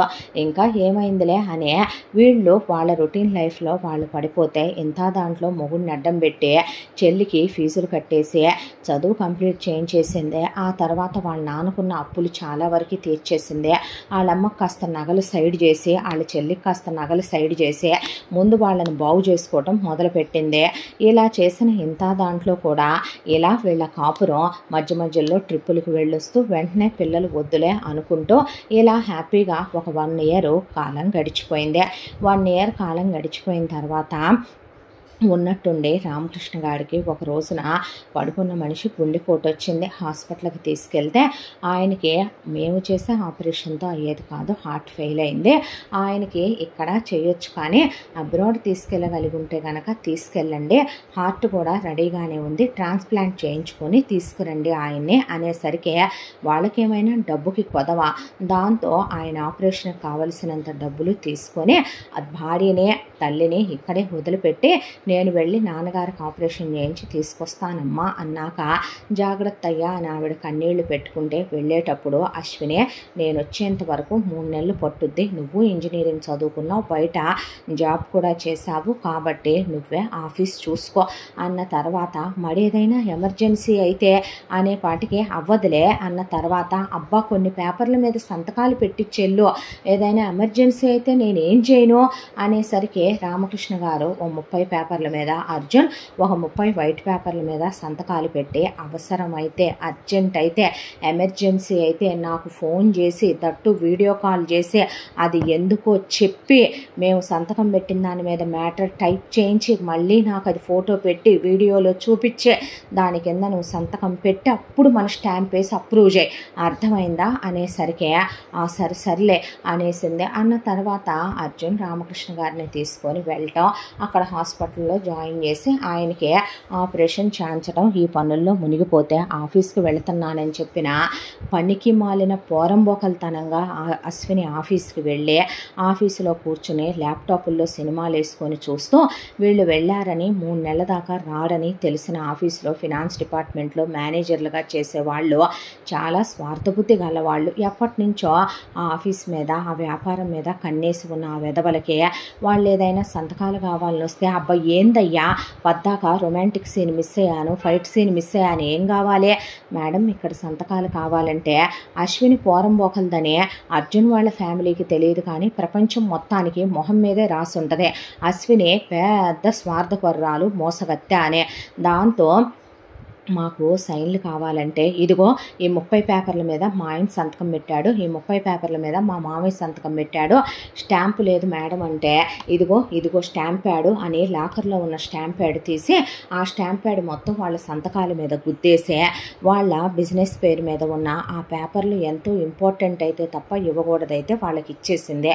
వాళ్ళు బాగా అత్యాశతో ఉండేసరికి ఎక్కడ ఒక మనిషి సంతకం పెట్టిన పేపర్లు వాడొచ్చో ఆ అక్కడ మొత్తం వాడే వాళ్ళు ఎంతెంత అయితే పెక్కొచ్చో డబ్బులు అంతా పక్కనేసుకున్నారు. ఆ తర్వాత రామకృష్ణ గారికి ఆపరేషన్ అయిపోవటం, వాకింగ్ అది అయిపోవటం, మీరు జాబ్ కూడా వెళ్ళొచ్చు, పర్ఫెక్ట్లీ హెల్తీగా ఉన్నారన్నాక అర్జున్ రామకృష్ణ గారిని తీసుకొని తిరిగి వచ్చాక చెమటోడ్చి రెక్కలు ముక్కలు చేసుకొని ఆఫీస్ని ఎంత డెవలప్ చేశానో తెలుసా, అసలు ఎలా చూసుకున్నానో తెలుసా అని అశ్విని చెప్పేపాటికి ఆహా అన్నాడు అర్జున్. అమెరికా వెళ్ళొచ్చాక ఇక వాళ్ళ నాన్నకు ఆపరేషన్ అదే అయ్యాక కాస్త విశ్రాంతి తీసుకుందామని అలా ఒక్క 2 రోజులు ఇంట్లో ఉన్నాడో లేదో బ్యాంకు వాళ్ళమని చెప్పి పోలీసులను వెంట పెట్టుకొని ఇంటికి వచ్చేపాటికి ఏంటిదంతా అని అడిగేపాటికి మీరు ఇలా లోన్లు తీసుకున్నారు, మీరు ఇలా లోన్లు క్లియర్ చేయలేదు, మీరు ఇక్కడిక్కడ అప్పులు తీసుకున్నారు, ఎంతెంత మీ ప్రాపర్టీలో ఇలా సేల్ అయిపోయినాయి, ఇలా చేశారు అలా చేశారు అనేపాటికి అసలు నేను పెట్టుబడి కూడా ₹1 ఎవరి దగ్గర తీసుకోలేదు, ఏ బ్యాంకులో తీసుకున్నాను, ఎప్పుడు ఎవరికి ఏం చేశానో అని ఆయన మాట్లాడేసరికి మొత్తం వాళ్ళు సంతకాలు పెట్టినే సంతకం ఫోర్జరీ అని కూడా వాళ్ళు అనలేరు కదా, ఎందుకంటే సంతకాలు వాళ్ళే, స్టాంపు వాళ్ళదే, అది కాదని వాళ్ళు ఎలా అంటారు. దాంతోనే వీళ్ళ ఆస్తి మొత్తం జప్తు చేసేసే ఇంట్లో ఉన్న బంగారంలో ఆల్మోస్ట్ కోడలికి 100 తులాలు ఇచ్చింది ఆవిడ, అది ప్లస్ ఆవిడకి 100 తులాలు ఉంటే అది మినహా ఇంటితో సహా వాళ్ళు జప్తు చేసేసుకున్నాం అని చెప్పేపాటికి ముందుగానే ఇంకొక లగ్జరీ ఇల్లు చూసుకొని సుధాకర్ ఇక్కడి నుంచి ఎగిరిపోయి చిన్న కూతుర్ని తీసుకొని ఇంకో చోట వాళ్ళని ఈ 3 ప్యారెట్లు. అయితే అర్జున్ అలా కాదు కదా, ఇంకొకళ్ళు అయితే కుక్కని కొట్టినట్టు కొడతారు భార్యనే. అంతా దాంట్లో కూడా ఎలా జరిగింది ఇదంతా అంటే ఐఎమ్ సారీ వాళ్ళు అడిగారని పేపర్లు ఇచ్చేస్తాననేసరికి అత్తగారు ఎంత పని చేస్తావమ్మాయి, ఇంటర్ చదువుకున్న నాకు కూడా తెలుసు, అలా ఇవ్వకూడదని నీకు తెలీదా అనేపాటికి ఆయన వదిలేసే కృష్ణ, మనకి ప్రాప్తం లేదనుకుందాం, ఇంటి కోడలో లక్ష్మితో సమానం అనకూడదు అనేపాటికి అలా ఎలా చేసావే, చదువుకొని ఏడ్చావుగా అని అర్జున్ అనేపాటికి బ్యామ్ అనే నోరు తెరిసేసరికి ఏడవకు వదిలే అనే అర్జున్ వీళ్ళమ్మ నాన్న డాబు సరికొద్దే అప్పులు చేసి ఇంకొక ఇంట్లోకి వెళ్ళారని అర్జున్ అలా వెళ్ళలేడు కదా. దాంతో అర్జున్ ఒక సాదాసీదా ఇల్లు తీసుకొని ఆ ఇంట్లోకి వెళ్ళిన తర్వాత ఒక జాబ్లో జాయిన్ అయ్యాడు. అంతా దాంట్లో అర్జున్ చదువుకున్న చదువుకి, అర్జున్కి ఉన్న తెలివితేటలకి నెలకి ₹2,00,000 ఉద్యోగం వచ్చింది. తెచ్చి జీతం తల్లి చేతిలో పెడితే ఆవిడ ₹50,000 ఇంట్లోకి వాడి మిగతా 1,50,000 జాగ్రత్తగా పక్కన పెట్టుంచేది. మొదటి నుంచి ఆవిడకి పొదుపుగా వాడటం అలవాటు. అదే పొదుపుగా వాడుతూ ఆవిడ సంసారపక్షమైన మనిషి కాబట్టి సంసారాన్ని ఎప్పుడూ ఉన్నట్టే కడుపుకు తినటానికి లోటు లేదు. కట్టుకునే బట్టలు అవసరమైన వరకే కొనుక్కుంటే చాలు, ఒక పనమ్మాయిని పెట్టుకుంటే ఆ పనమ్మాయి గంగే వస్తోంది, ఇంకేం కావాలి, జీవితం ప్రశాంతంగా ఉంది. ఇంత దాంట్లో అశ్విని కూడా వెళ్ళి ఉద్యోగంలో చేరింది. అంతకుముందు ఎక్స్పీరియన్స్ ఉంటాం, అంతకుముందు జాబ్ చేసి ఉండటంతో ₹1,00,000 ఉద్యోగం వచ్చింది. వాళ్ళున్న పరిస్థితుల్లో ఆ జీతం తెచ్చి అత్తగారికి ఇవ్వటమో మొగుడికి ఇవ్వటమో చెయ్యాలి. తన అమ్మా నాన్నలకు పంపించుకోవటం మొదలు పెడితే ఆవిడ మనసుకి నచ్చలేదు అది. కానీ ఆ విషయం ఆవిడ గట్టిగా చెప్పకుండా మనమున్న పరిస్థితుల్లో నీ జీతం నీ భర్తకి ఇవ్వటం న్యాయం కదమ్మా, నువ్వు చేసిన తప్పు కూడా వాడొక్క మాట అనలేదు, ఇప్పుడు కూడా పుట్టింటి వాళ్ళ గురించి ఆలోచించడం సమంజసం కాదేమో కదూ అని ఇంకొక అత్త అయితే కోడల్ని పడేసి ఉతికి పడేసొద్దే. ఒక్క మాట ఆవిడ అనలా, మామగారు అనలా, భర్త అనలా. అయినా అశ్విని నా ఇష్టం, నేను మా అమ్మా నాన్నలకే ఇస్తానన్నాకి ఆవిడేం మాట్లాడలా. దానికి తోడు పద్దాక నాకు 10,000 కావాలి, 50,000 కావాలి, నేను షాపింగ్ చేసుకోవాలి, అవి కావాలి ఈ కావాలి అంటుంటే ఆవిడ కుదరదమ్మా, వచ్చే ఒక జీతం జాగ్రత్తగా వాడాలి, రూపాయి దాచకపోతే ఎలాగా ఇప్పుడు అనేసేపాటికి ఆవిడన్న ఆ మాట నచ్చల, మింగుడు పళ్ళ. దానికి తోడు తన లగ్జరీలన్నీ వాళ్ళేదో కట్ చేసినట్టు ఫీల్ అయిందే. ఇదివరకంటే మొగుడు ఆఫీస్కి వెళ్ళేవాడు, ఓన్ ఆఫీసు ఓన్ బిజినెస్, 1 గంట 2 గంటలు లేటుగా వెళ్ళినా అర్జున్ ఎవరో క్వశ్చన్ చేయరు. కానీ ఇప్పుడు అలా కాదు, అర్జున్కి ఇంటికి వచ్చాక కూడా వీడియో కాల్స్ ఆఫీస్ వరకు ఉంటుంది. దట్టు అర్జున్ నమ్మకస్తుడనే దాంతో చాలా వెయిట్ వర్క్, అందులో ప్రైవసీకి సంబంధించిన వర్క్స్ అన్నీ అర్జున్ మీదే ఉండే, ఫినాన్స్ డిపార్ట్మెంట్లో సంబంధించిన ఆఫీస్లో కూడా చాలా బాగా వర్క్ చేస్తాడు అర్జున్. దాంతో ఇదివరకిట్లాగా కాదు, రోజుకు ఒక 2-3 సార్లు కలుస్తున్నాడు. తన కోరికలు తీర్చట్లేదు, తన్నే పడక సుఖంలో సాటిస్ఫై చేయటం లేదు. దాంతో అర్జున్ నచ్చటం మానేశాడు. దానికి తోడు అర్జున్ దగ్గర ఇదివరకట్లాగా గీకేస్తే లక్షలు షాపింగ్ చేసుకోవటానికి కార్డులేమి తన దగ్గర ఉండట్లేదు. అవసరం వరకు ఖర్చులకి తీసుకొని పెద్ద కారు కూడా పోయాక ఆ అబ్బాయి సాదాసీదాగా జస్ట్ ఒక 10 లక్షల రూపాయల కారు వరకే ఉంచుకున్నాడు. ఆ కారు BMW ఆడీల్లో తిరిగిన తనకి ఆ కారు నచ్చట్లేదు. ఒక్కోసారి అసలు అర్జున్ అది కూడా అనవసరమని బైక్ మీద వెళ్ళిపోతున్నాడు ఆఫీస్కి. అలాంటి బ్రతుకు తనకి ఆనట్లేదు. దానికి తోడు అర్జున్ ఇలా కష్టపడుతున్నాడని వాళ్ళమ్మ కృష్ణవేణి, నాన్న నువ్వు ఇలా కష్టపడొద్దు, తెలివైన వాడివి కదయ్యా, నాది 100 తులాల బంగారం, దీనికి పెట్టింది ఒక 100 ఉందే, తీసుకెళ్ళి అమ్మే నాన్న తాకట్టు పెట్టి వ్యాపారం పెట్టుకోయ్యా అంటే ఆయన కూడా పోనీ పెట్టుకో నాన్న, ఇలా ఎన్నాళ్ళు కష్టపడతావంటే ఎంత జరిగిన తర్వాత నేను వెంటనే మళ్ళీ నార్మల్ అయిపోయి పెట్టడం అంటే కష్టం. ఒక 1.5 year అట్లా నేను జాబ్ చేసుకొని కాస్త మనసు కుదుట పడ్డాక అలాగే బిజినెస్ పెట్టుకున్న తర్వాత ఒక 4-5 ఏళ్ళు పిల్లల్ని ఆపేసుకుంటాను. ఆ తర్వాతే నేను మళ్ళీ స్థలం కొని ఇల్లు కట్టుకున్న తర్వాత మనం ఈసారి మళ్ళీ బిజినెస్లో జాగ్రత్త పడే, పోయింది డబ్బులు ఆస్తే కానీ నా బ్రెయిన్ నా తెలివితేటలు కాదు కదా అమ్మ, ఆ తర్వాత అయినా నేను బిజినెస్ని డెవలప్ చేసుకున్న తర్వాతే పిల్లలకు మంచి ఫ్యూచర్ ఇవ్వగలను అన్నప్పుడు ఈ తింగరదాన్ని నమ్మి పిల్లల్ని కనలేను కదా. అన్ని విధాలుగా అన్నీ పర్ఫెక్ట్గా చూస్ చేసుకున్న తర్వాత అప్పుడు నేను పిల్లల్ని కంటాను, బిజినెస్ పెడతాను, కొంచెం టైం కావాలన్నాడు అర్జున్.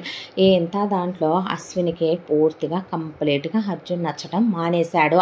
ఇక ఈ ఖర్చులు తగ్గించుకోవటం, ఇలా ఈ చిన్న ఇంట్లో ఉండటం తనకి నచ్చట్లేదు. తన ఏసీ గదుల్లోనే ఉంటుంది, కానీ తనకి ఇల్లంతా ఏసీ కావాలి. తను పని వాళ్ళ విషయాలు అప్పుడు ఇప్పుడు ఎప్పుడు తన ఇంట్లో పనేమీ చేయదు, వంట కూడా చేసే పని లేదు.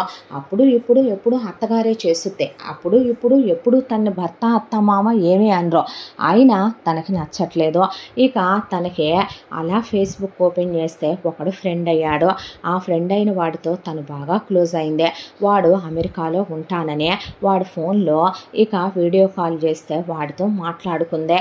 వాడు ఇక తనకి అమెరికాలో పెద్ద జాబ్ అని, పెద్ద విల్లా ఉందని, ఇక్కడ బోల్డ్ అన్ని కార్లు ఉన్నాయని, అవన్నీ నావేనని వాడు చెప్పుకొచ్చిన తర్వాత వాడికి పెళ్ళయిందని, వైఫ్ పోయిందని వాడు చెప్పాడు. ఆ తర్వాత ఇటువైపున అశ్విని తనకి మ్యారేజ్ అయిందని, తన మొగుడు చాతగాని వెధవని, వాడి అసమర్థతతోనే వ్యాపారం మొత్తం పోయిందని, చాతగాని వెధవై జనాన్ని నమ్మి మొత్తం ఆర్చేశాడని, ఆ పనికిమాలిన వెధవ పడక సుఖంలో కూడా పెళ్ళాన్ని సాటిస్ఫై చేయలేడు, నరకం అనుభవిస్తూ వాడితో బ్రతుకుతున్నాను అని చెప్పేపాటికే ఐ లవ్ యూ అని వాడు ప్రపోజ్ చేసేసరికి వాడిని, ఆదర్శ్ నువ్వేంటి నాకు లవ్ ఏంటి, మన ఇద్దరం పెళ్ళైన వాళ్ళం అంటే, వాడు నిన్ను సాటిస్ఫై చేయగలిగిన మొగుడు కాదు, నా పెళ్ళం ఎటు పోయిందే, నువ్వు నేను పెళ్లి చేసుకుంటే తప్పేంటి, నేను మహారాణిలా చూసుకుంటాను, వచ్చేయరా, వాడికి డివోర్స్ పడేసే అనేసరికి ప్లాన్ చేసుకుందే. నిద్ర మాత్రలు తీసుకొచ్చింది, ఇంట్లో వాళ్ళు తినే వాటిల్లో తాగే వాటిల్లో కలిపేసిందే. ఆ తర్వాత అమ్మా నాన్నలకి ఈ విషయం ముందే చెప్పటం వల్ల వాళ్ళ నాన్న అసలు ట్రాన్స్ఫర్ పెట్టించేసుకొని ఈ ఊరు నుంచి దూరంగా ఊరు లేని చోటకే వాళ్ళ చెల్లెల్ని తీసుకొని పారిపోయారు వాళ్ళ అమ్మ నాన్న. ఆ తర్వాతే అశ్విని ఇంట్లో వాళ్ళందరికీ నిద్ర మాత్రలు కలిపి అందరూ ఆదమర్చి నిద్రపోతూ ఉండగా ఉన్న తన బంగారం, అత్తగారి బంగారం 200 తులాలు తీసేసుకొని ఇంట్లో ఉన్న కాస్త కూస్త వెండి సామాను, ఆవిడ కాసిని కూసిని ఇంట్లో పెట్టిన డబ్బులు మొత్తం సర్దేసుకొని అప్పటికే పాస్పోర్ట్లు అవన్నీ ఆదర్శ్ పంపించడంతో వాళ్ళమ్మ నాన్న వెళ్ళిపోమ్మా అని చెప్పి నీ లైఫ్ నువ్వు చూసుకో అనేపాటికి ఒక లెటర్ రాసి పెట్టి డివోర్స్ నోటీస్ మీద సంతకాలు పెట్టి అక్కడ పడేసే ఫ్లైట్ ఎక్కి జంప్ అయిపోయింది. దాంతో నెక్స్ట్ డే మధ్యాహ్నం 3-4 వీళ్ళకి మెలకు వచ్చి తలంతా పట్టేసి ఒక్కొక్కళ్ళు గంట షవర్ల కింద నుంచుంటే కానీ వాళ్ళకి ఆ మత్తు దిగలేదు.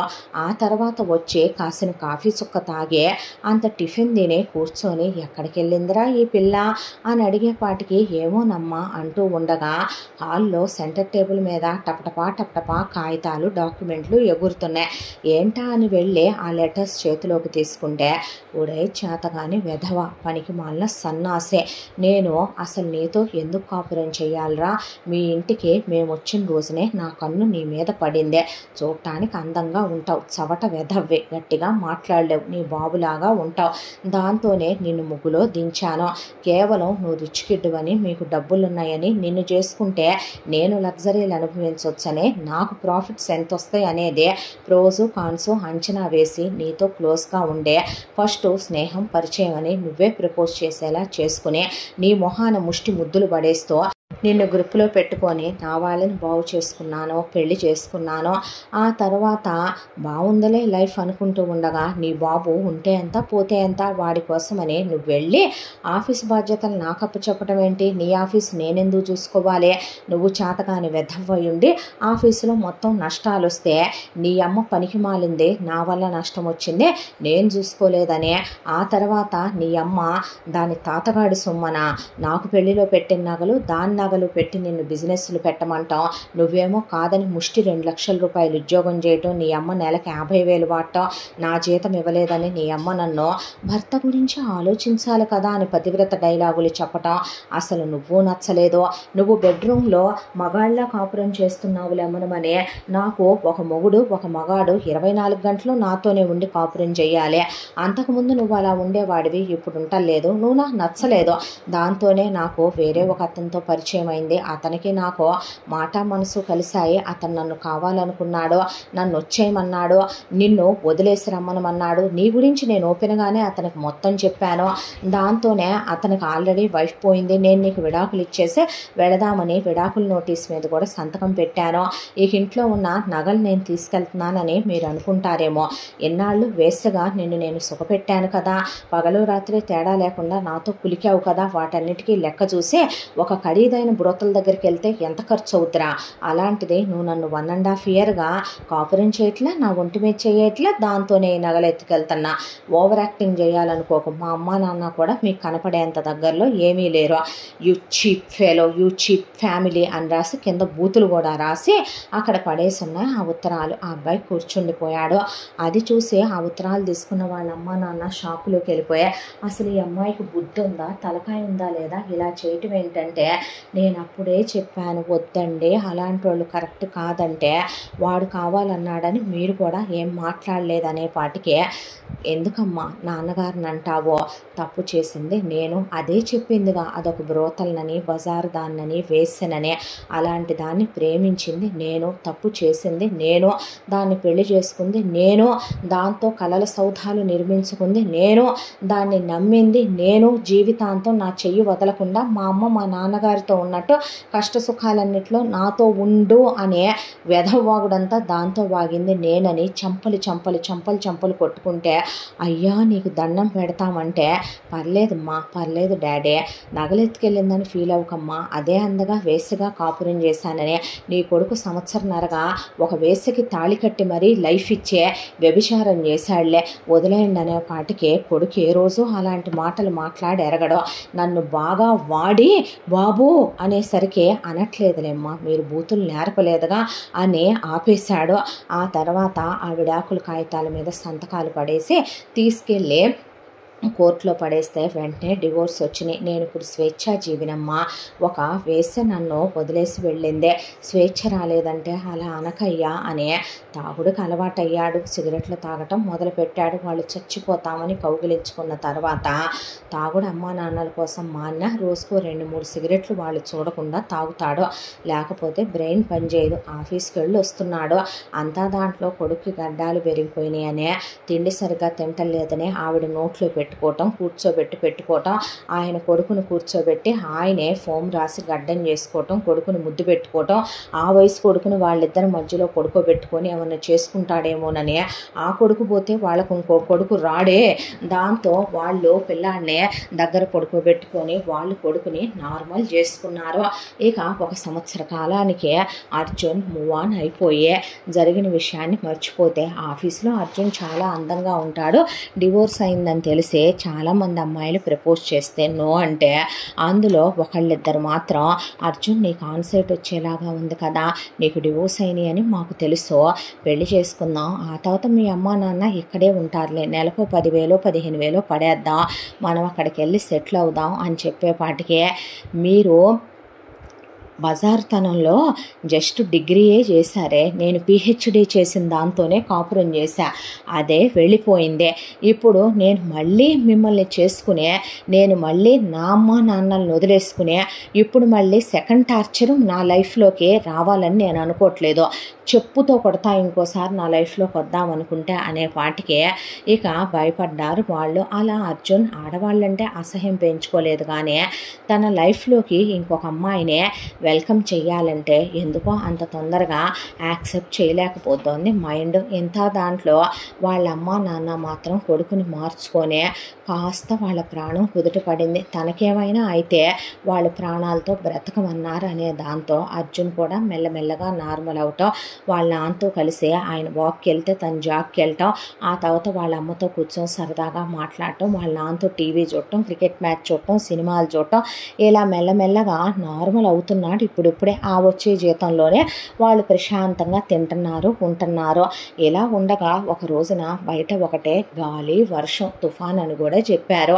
ఇంట్లో కూర్చున్న వీళ్ళు అప్పుడే బయట నుంచి ఏయో కూరగాయలు అవి కావాలని ఆర్డర్ పెట్టుకుంది కృష్ణవేణి. అవి వస్తే ఆవిడ లోపలికి తీసుకెళ్ళి తలుపేయటం మర్చిపోయింది. ఈలోగా వీళ్ళు అలా కూర్చొని ఉంటే, ఒరే నాన్న ఏం చేయను, ఆదివారం ఈరోజు నీ ఇష్టం అమ్మా అన్నాక కొడుకు అలా మాట్లాడటం చూసి ఆవిడ మనసు కాస్త కుదుటపడి, మటన్ బిర్యానీ చేసేనా నీకు ఇష్టంగా నాన్న అనేసరికి అలాగే లేమ్మా అనే ఆవిడ బిర్యానీ అన్న మాటకు కూడా భయపడిపోయింది.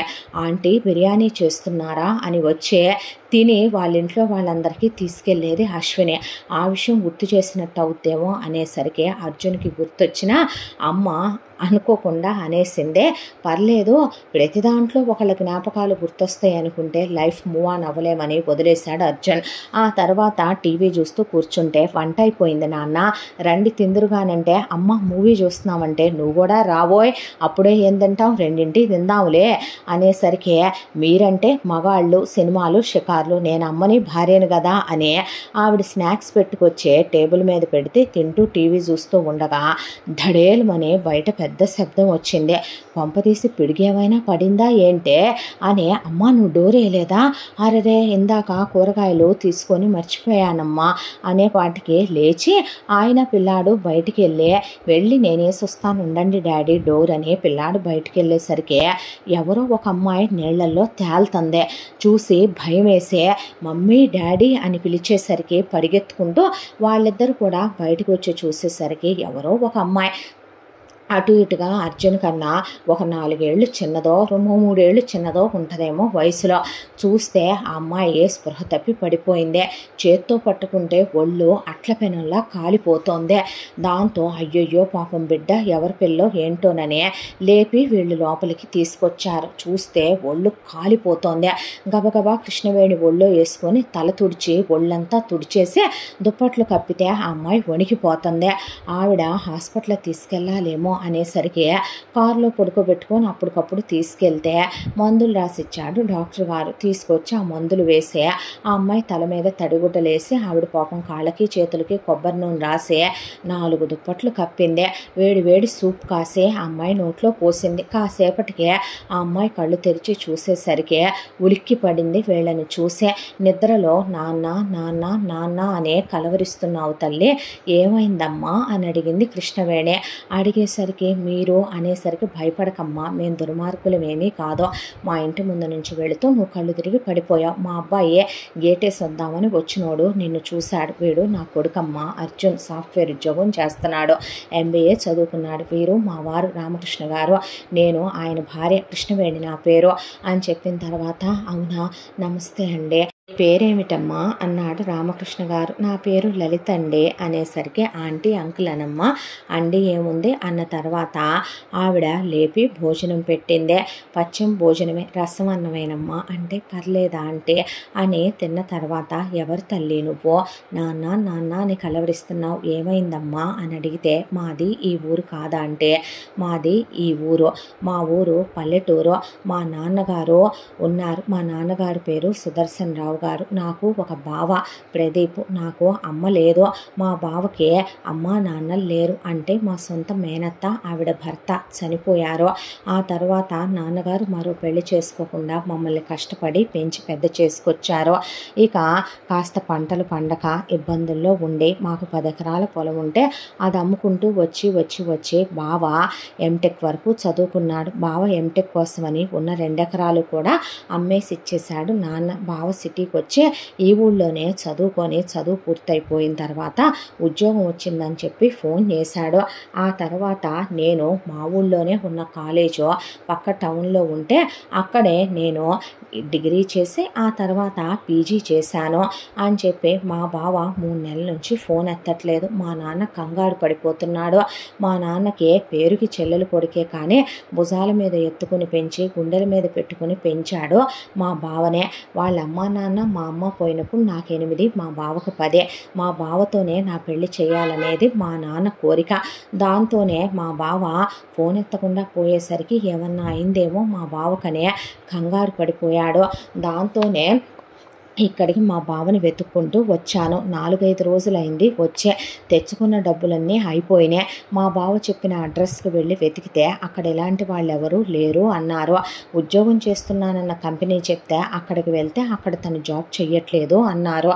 దాంతో మా బావకి ఏమన్నా అయ్యిందేమోనని పోలీస్ స్టేషన్కి వెళ్ళి కంప్లైంట్ ఇచ్చి ఇలా వాళ్ళు ఎంతసేపు వెతుకుతారోనని నేనే పడి వెతుక్కుంటున్నాను ఆంటీ అని చెప్పేపాటికి అవునా అమ్మా అన్న తర్వాత ఇదంతా విన్న అర్జున్కి బాధ అనిపించింది. దాంతో మీ బాబాయ్ ప్రూఫ్లు ఏమైనా ఉన్నాయా మీ దగ్గర అనేపాటికి ఫోను అంటే ఇదిగో ఫోన్ అనేసరికి తడిచిపోయిందంటే ఫోన్ బాగు చేయించుకొచ్చి ఇచ్చాడు అర్జున్. ఆ తర్వాత ఆ అమ్మాయి ఆ ఫోన్ ఓపెన్ చేసి ఇదిగోండి తనే మా బావ, ఇది మా బావ ఆధార్ కార్డు పాన్ కార్డు, ఇది మా బావ ఫోన్ నెంబర్ అని ఆ అమ్మాయిని ఫోన్ చేయమంటే చేస్తే అతను లిఫ్ట్ చేయలేదు. ఒక్కొక్కసారి స్విచ్ ఆఫ్ వస్తోంది. మళ్ళీ అర్జున్ ఫోన్ చేస్తే వాళ్ళ ఇంట్లో వాళ్ళందరి ఫోన్లో నుంచి కాసేపు నాట్ రీచబుల్, కాసేపు స్విచ్ ఆఫ్ వస్తుంటే నాకు తెలిసిన వాళ్ళు ఉన్నారు నేను కనుక్కుంటానులే, నువ్వు అమ్మా నాన్నలతోనే ఉండు అని చెప్పిన తర్వాత ఆవిడ బట్టలు లేవు కదమ్మా అని ఆయన్ని పంపించి ఒక 2 జతలు బట్టలు తెప్పించి ఇచ్చింది ఆ అమ్మాయికి.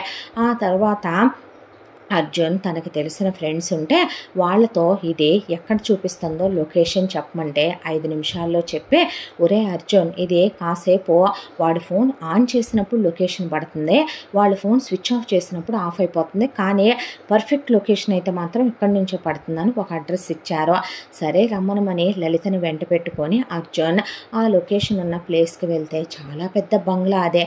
మా బావ ఇంటింట్లో ఉండడండి, ఎందుకంటే మా బావకు వచ్చిన ఉద్యోగం నెలకి 50,000 రూపాయల జీతానికే కదా, ఇంత ఇంట్లో ఎలా ఉండగలుగుతాడు ఏమో, జాబ్ మారాడేమో, ఒకవేళ పెద్ద పోస్ట్ ఏదైనా వచ్చిందేమో ఎవరికి తెలుసు లలిత అనేసరికి వీళ్ళు లోపలికి వెళ్ళారు. లోపలికి వెళ్ళేసరికి మెట్లు దిగుతూ లలిత బావ ప్రదీప్ సూటు బూటు వేసుకొని దిగుతూ వస్తుంటే ఎంతైనా అర్జున్ వాళ్ళు చెడు బ్రతికిన వాళ్ళు కాదు కదా, బ్రతికి చెడ్డవాళ్ళు కదా, బ్రాండ్స్ యూజ్ చేస్తే ఒక మనిషి ఆ బ్రాండ్స్ ఎంత ఖరీదు ఉంటాయో తెలుసుకోలేని వాడు కాదు. Branded watch, branded shoes, suit, దానికి తోడు పెట్టిన దాని మీద బెల్ట్, ఆ బ్రూచ్తో సహా ఎంత కాస్ట్లీవో చూస్తూనే ఉన్నాడు అర్జున్. కొట్టిన పర్ఫ్యూము ఏ బ్రాండో కూడా అర్జున్కి అర్థమై గొప్పున 15,000 నుంచి 20,000 ఉండే సెంట్ బాటిల్ అదే. ఆ అమ్మాయి చెప్పిన లెక్క ప్రకారం 50,000 జీతగస్తుడు ఎవరో అలా ఉండరు. దాంతో ఆ అమ్మాయి బావా అనేసరికి దిగొస్తే ఎవరు ఇది అని వెనక నుంచి ఒక ఆవిడ వచ్చింది. వచ్చేసరికి ఠాక్కు ఠీక్కుగా ఉంది. చూస్తే ప్రదీప్ ప్రదీప్ కన్నా వయసులో పెద్దదానిలాగా ఉంది.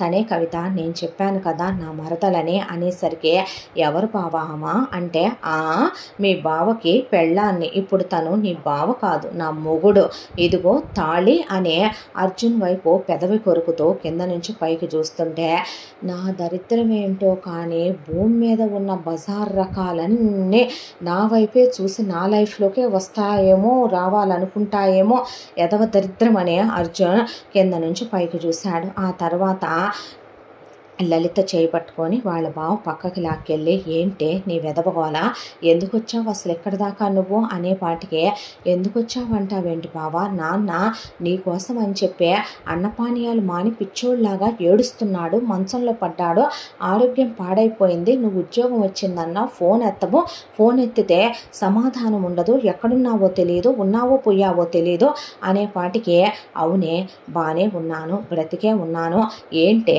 మీ నాన్నని ఎవడు చదివించమన్నాడో, మా అమ్మ బాబులు పోయినప్పుడు వదిలేయకపోయాడా, మీ నాన్నకి తేటెక్కి ఒళ్ళు బలిసి ఏదో నన్ను చదివించాననుకునే ఆ ముష్టి వెధవ, ఆ పొలం కవులు చేసుకుంటూ ఆ మట్టి పిసుక్కునే వెధవ నన్ను ఎంటెక్ చదివిస్తే నిన్నేదో నేను ఆకాశంలో పెట్టి చూసుకోవాలనుకునే దాంతో, నిన్ను నా మెడక్ కట్టాలనే దాంతో, వాడి స్వార్థ బుద్ధితో ఆలోచించి కాదా నన్ను చదివించింది, ఏముందే నీలో, నువ్వేమైనా పెద్ద అప్సరసవా, అందగత్తెవా, చూడటానికి బాగుంటావు, నీ మీద నాకు ఎటు మోజుందే, నేను తనని పెళ్లి చేసుకున్నాను, తన దగ్గర ఎంత డబ్బు ఉందో తెలుసా, తనకి ఆల్రెడీ ఒక హస్బెండ్ పోయాడు, వాడి ఆస్తంతా వచ్చిందే, ఇప్పుడు ఈ బంగ్లా అంతా తనదే, కోట్ల రూపాయల వ్యాపారాలు ఉన్నాయి, లగ్జరీగా కారులో తిరుగుతున్నాను, నాకన్నా వయసులో 5-6 ఏళ్ళు పెద్దదే, తనకి మగాడిచ్చే సుఖం కావాలి, కానీ నాకు అది పంచే సుఖం చాలట్లేదు, నిన్నేమీ నేను వెళ్ళిపోమ్మంటలేదే, నీ బాబుకి ఇంత డబ్బులని పడేద్దాం, జరిగిన విషయాలేమీ వాడికి చెప్పక్కర్లేదులే కానీ నువ్వు కూడా ఉండు నాతో పాటే అంటే నన్ను ఉంచుకుంటానంటావా, ఉంచుకోవటం ఏంటే, సరే నువ్వు అలా అనుకున్నా సరే, ఉంపుడు గత్తగానే ఉండు, నీ ఒంటి మీద చెయ్యనన్నానా, నీకు పిల్లల్ని కన్నన్నానా, నీకు సుఖం ఇవ్వనన్నానా, నీ మీద నాకెటు తీరని మోజుందే, మీ బాబు నన్ను చదివించినందుకు నీకు ముద్ద పెట్టే సుఖాన్ని ఇస్తూ నేను చూస్తాననే పాటికి చెప్పు తెగుద్దు రాస్కెలనే ఆ అమ్మాయి చెయ్యెత్తేసరికి, ఏంటే ఎక్స్ట్రాలు మాట్లాడుతున్నావని ఆ అమ్మాయి జుట్టు పట్టుకున్నాడు ప్రదీప్. ఆవేశం కట్టలు తెంచుకున్న అర్జున్, పోయిన పెళ్ళాం మాట్లాడిన మాటలు, నాకు డబ్బే కావాలి, డబ్బే ప్రధానం, డబ్బు కోసమే ఇదంతా చేశాను అనేపాటికి అచ్చుగుద్దినట్టు అశ్విని మాటలు గుర్తొచ్చి ప్రదీప్ దవడలు వాయించేశాడు అర్జున్. దాంతో మా ఆయన్నే కొడతావా, who are you, police case పెడతానంటే పెళ్ళుమని కవిత దవడ కూడా పగలగొడితే, నన్ను కొడతావా అనేసరికి లలిత లాగి పెట్టి చెప్పు తీసుకొని ప్రదీప్ని కవితని కొట్టి, నువ్వు బాగుపడవరా, సర్వనాశనం అయిపోతావు, నీకో విషయం చెప్పనా, నీ అమ్మ బాబులు చచ్చిన రోజు ఊరంతా మా నాన్నని నిన్ను వదిలేయమన్నారు, నువ్వు దరిద్రం వల్లే మా జీవితంలో కాలు పెట్టి మా 10 ఎకరాలు నీకు పెట్టాడే,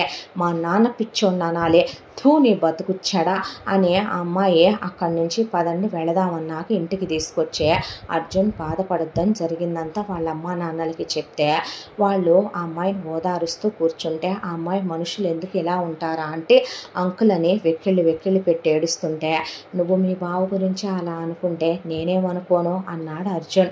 అనేసరికి ఏమైందంటే, కృష్ణవేణి రామకృష్ణ జరిగింది చెప్తే, ఆడవాళ్ళు కూడా చేస్తారా అలాగా అంది. అనేసరికి ఉంటారమ్మా జనాలు అన్న తర్వాత, ఇప్పుడు నాన్నకి ఏం చెప్పాలో అర్థం కావట్లేదు, ఎందుకు ఏం చెప్పాలో అర్థం కాకపోవటం, భయపడతావా ఏంటే, నువ్వు పీజీ దాకా చదువుకున్నావు, నా ఆఫీస్లో వేకెన్సీస్ కూడా ఉన్నాయి, నేను జాబ్ ఇస్తాను, నాన్న గురించి ఆలోచించవా, మా అమ్మ నాన్నల కోసం నేను జరిగినవన్నీ మర్చిపోయి మూవ్ ఆన్ అవటం లేదు, లైఫ్లో మనకంటూ ఒక రోజు వస్తుంది, ఆ రోజు వచ్చేంత వరకు మనం వెయిట్ చేయాలి, వీడు కాకపోతే వీడికన్నా మంచోళ్ళు భూమి మీద మగాళ్లే లేరా ఏంటి, వాడేమైనా ఉత్తముడైన మగాడా, రాముడా, కృష్ణుడా, నువ్వంత బాధపడటానికే, వదిలే, అలాంటి వాడు లైఫ్లో ఏమీ కాకముందే నీ లైఫ్లోంచి వెళ్ళిపోవటం మంచి పని అనుకోరా, అన్నీ అయిపోయిన తర్వాత వదిలేసి వెళితే దిక్కులేని దానిలాగా ఏ ఇద్దరు పిల్లలతోనో ఏమై ఉండేదానివి చెప్పు అని ఆ అమ్మాయికి మోటివేషన్ ఇచ్చి, నేను నీతో వస్తా పద, నాన్నగారికి జరిగిన విషయం చెప్పి తీసుకొద్దు కానీ, మా ఇంట్లోనే ఉందరు కానీ జాబ్ ఇప్పిస్తాను, ఆ తర్వాత మా పక్క పోర్షన్ ఏదో అద్దెకున్నట్టుంది తీసుకొని ఇక్కడే ఉందరు కానీ మేము అండగా ఉంటామని ధైర్యం చెప్పి అర్జున్ ఆ అమ్మాయిని తీసుకొని వాళ్ళ ఊరు వెళ్తే వాళ్ళ నాన్న సుదర్శన్ రావుకి జరిగిందంతా చెప్తే, అంకుల్ మీరు బాధపడద్దు, మిమ్మల్ని నేను మీ సొంత కొడుకులా చూసుకుంటానన్నాక అర్జున్ తల మీద చెయ్యేసి ఆయన ఏం మాట్లాడలా, నాన్న నీకు నేను కూతుర్ని కాదు కొడుకుని అనుకో, నిన్ను కన్న తల్లిలా చూసుకుంటాను నాన్న, నువ్వు నా తొలి బిడ్డ అనుకుంటానన్నాక అలాగేలేమ్మా రేపు వెళదాములే అని పడుకున్న మనిషి చెల్లెలు కొడుకు చేసిన దుఃఖం ఆయన అలా గుండెల్లో ఉగ్గబట్టేశాడు. ఆ ద్రోహం తట్టుకోలేకపోయాడు. నిద్రలో గుండె ఆగిపోయింది. ఆ అమ్మాయి తెల్లారేపాటికి కట్టలు తెంచుకొని ఏడుస్తుంటే ఊళ్ళో జనం పోగయ్యారు. ఆయన్ని పడుకోబెట్టారు.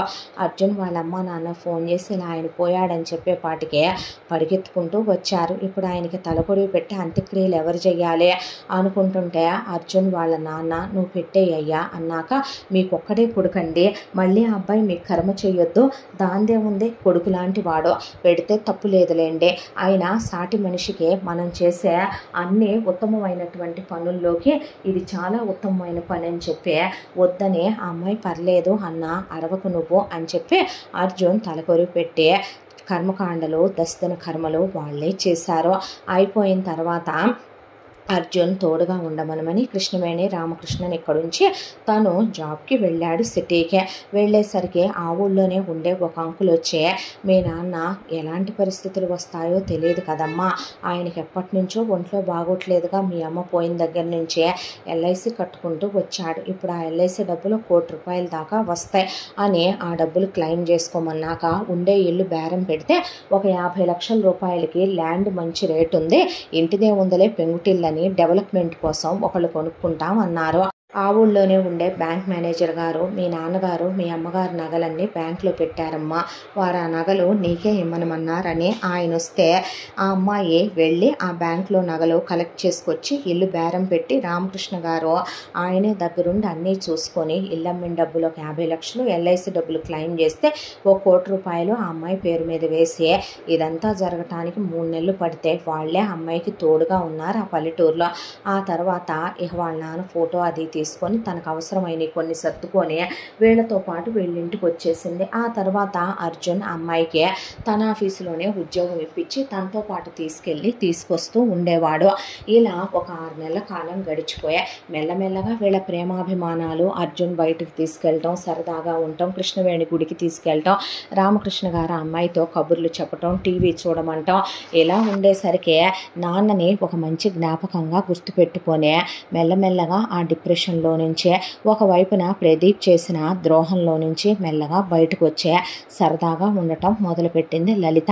అంతా దాంట్లో అర్జున్కి వీడియో కాల్స్ వస్తూ ఉంటాయి కాబట్టి లోపలికి వెళ్ళి మాట్లాడొస్తాను రా అనేసరికి ఆంటీ తను వెళ్తూ నగలు తీసుకెళ్ళిపోయిందా ఆంటీ అని అడిగితే, అవును తల్లి, నా యొక్క 100 తులాలు తన యొక్క 100 తులాలు తీసుకెళ్ళింది. అసలు నేను అర్జును చాలా తెలివైన వాడమ్మా, వాడికి బిజినెస్ ఐడియా ఉంది, బిజినెస్ పెట్టుకోమంటే అప్పుడే వద్దు అన్నాడు. దాంతోనే ఆ నగలు కాస్త అలా పోయినాయా, ఇప్పుడు వాడు ఆలోచనే వదిలేసి ఇలా ఉద్యోగం చేసుకుంటూ కష్టపడుతున్నాడు అందా ఆవిడ.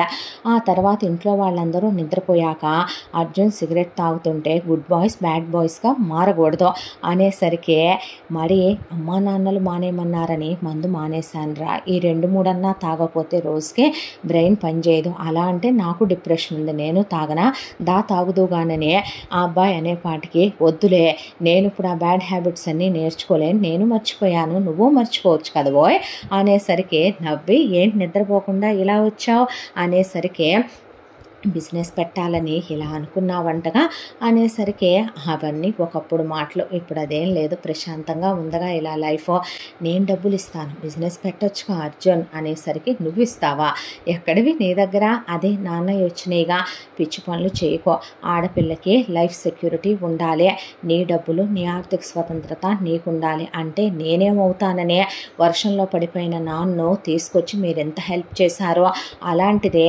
నన్ను ఈరోజు ఏమీ కాదని పరాయి దాన్ని చేస్తున్నావా, ఆ రోజు ఎలా బిజినెస్ పెడదాం అనుకుంటున్నావు అంటే, అమ్మ నా తల్లి కాబట్టి, తన నా భార్య కాబట్టి, అప్పుడు నేను వాళ్ళ నగలు తీసుకోవటం తప్పు కాదు కాబట్టి, అంటే నేనేం కానంటున్నావా, నేను పరాయి దాన్ని అంటున్నావా అనేపాటికే అయ్యో లలిత అంటే ఇంకేం మాట్లాడొద్దు నువ్వు అని తెల్లారి కృష్ణవేణి రామకృష్ణతో అంటే, వద్దమ్మా అలా తీసుకోకూడదు, తప్పు కాదు, వాటి కోసమే మేము నిన్ను ఇంట్లో ఉంచుకున్నట్టు అవ్వదు, అంటే మిమ్మల్ని నేను సొంత అమ్మా నాన్నలు అనుకుంటే మీరు కూడా వేరు చేస్తున్నారు.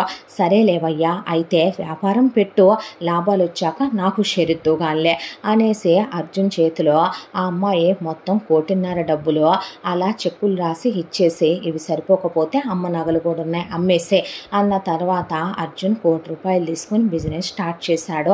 ఒకవైపున అర్జున్ ఒక్కడే బిజినెస్ చూసుకోలేడని రామకృష్ణ గారు కూడా వెళ్ళటం మొదలు పెడితే ఎంత దాంట్లో లలిత ఉద్యోగం మానేలా. లలిత కాస్త విలేజ్ బ్యాక్గ్రౌండ్లో చదువుకున్న పిల్ల కాబట్టి 50,000 జీతం వస్తుంటే తెచ్చి కృష్ణవేణికి ఇచ్చి ఇంట్లోకి వాడు అమ్మా అని చెప్పిన తర్వాత కృష్ణవేణి ఇంట్లోకి వాడుతూ అంతలోనే సరిపెట్టడం ఆవిడకి అలవాటే కాబట్టి అలా సరిపెట్టుకుంటూ ఇక్కడి నుంచి 3 సంవత్సరాల కాలం కష్టం అంటే ఎలా ఉంటుందో చూసేశారు రామకృష్ణ గారు, అర్జున్. ఆ తర్వాత లాభాలు రావటం, ఈసారి ఏ దరిద్రాలు పై పోర్షన్లో కింద పోర్షన్లో పక్క పోర్షన్లో లేకుండా ఒక్కటే డ్యూప్లెక్స్ విల్లా కొనుక్కొని గృహప్రవేశం చేసుకొని వెళ్ళిపోయిన తర్వాత ముందు ఆ అమ్మాయినే కాలు పెట్టమంటే అదేంటమ్మా అంటే, నువ్వు మా ఇంటి మహాలక్ష్మివమ్మా, మా ఇంటి ఐశ్వర్యలక్ష్మివి, అష్టలక్ష్మివి అనే ఆ అమ్మాయి చేపెట్టించే పాలు పొంగిచ్చేటప్పుడు నువ్వే వేయి తల్లి తొలిధాన్యం అంటే, లేదు నువ్వే వేయంటే కాదు నువ్వే వేయాలి దమ్మనమనే ఆ అమ్మాయితోనే వేయించిన తర్వాత ఆ ఇంట్లోకి షిఫ్ట్ అయిపోయారు.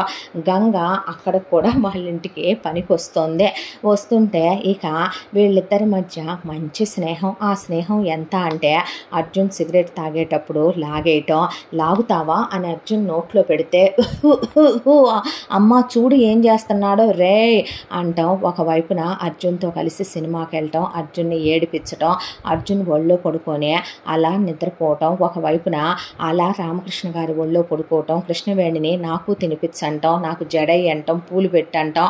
వాళ్ళ ఇంట్లో ఓ పిల్లగా కలిసిపోయి చాలా చనువుగా ఉంటూ ఇంకో 2 ఏళ్ళు గడిచిపోయింది. ఆయనకి ఆవిడకి చూడటానికి ఏడు చూడు బాగున్నారు. ఇద్దరు పెళ్లి చేసుకుంటే కళ్ళ ముందే ఉంటారు, పిల్లకు కూడా ఎవరూ లేరు, అన్నీ మనమే అవ్వచ్చు, ఇద్దరూ కలిసి మన కళ్ళ ముందే పిల్లా పాపలతో తిరుగుతూ ఉంటారు అనే వీళ్ళే అడుగుదామని అనుకుంటూ ఉండగా పిల్లాడు ఇంత బాగుంటే గనక తీర్థయాత్రలకు వస్తాం అనుకున్నామని కృష్ణవేణి రామకృష్ణ యాత్రలకి వెళ్ళారు.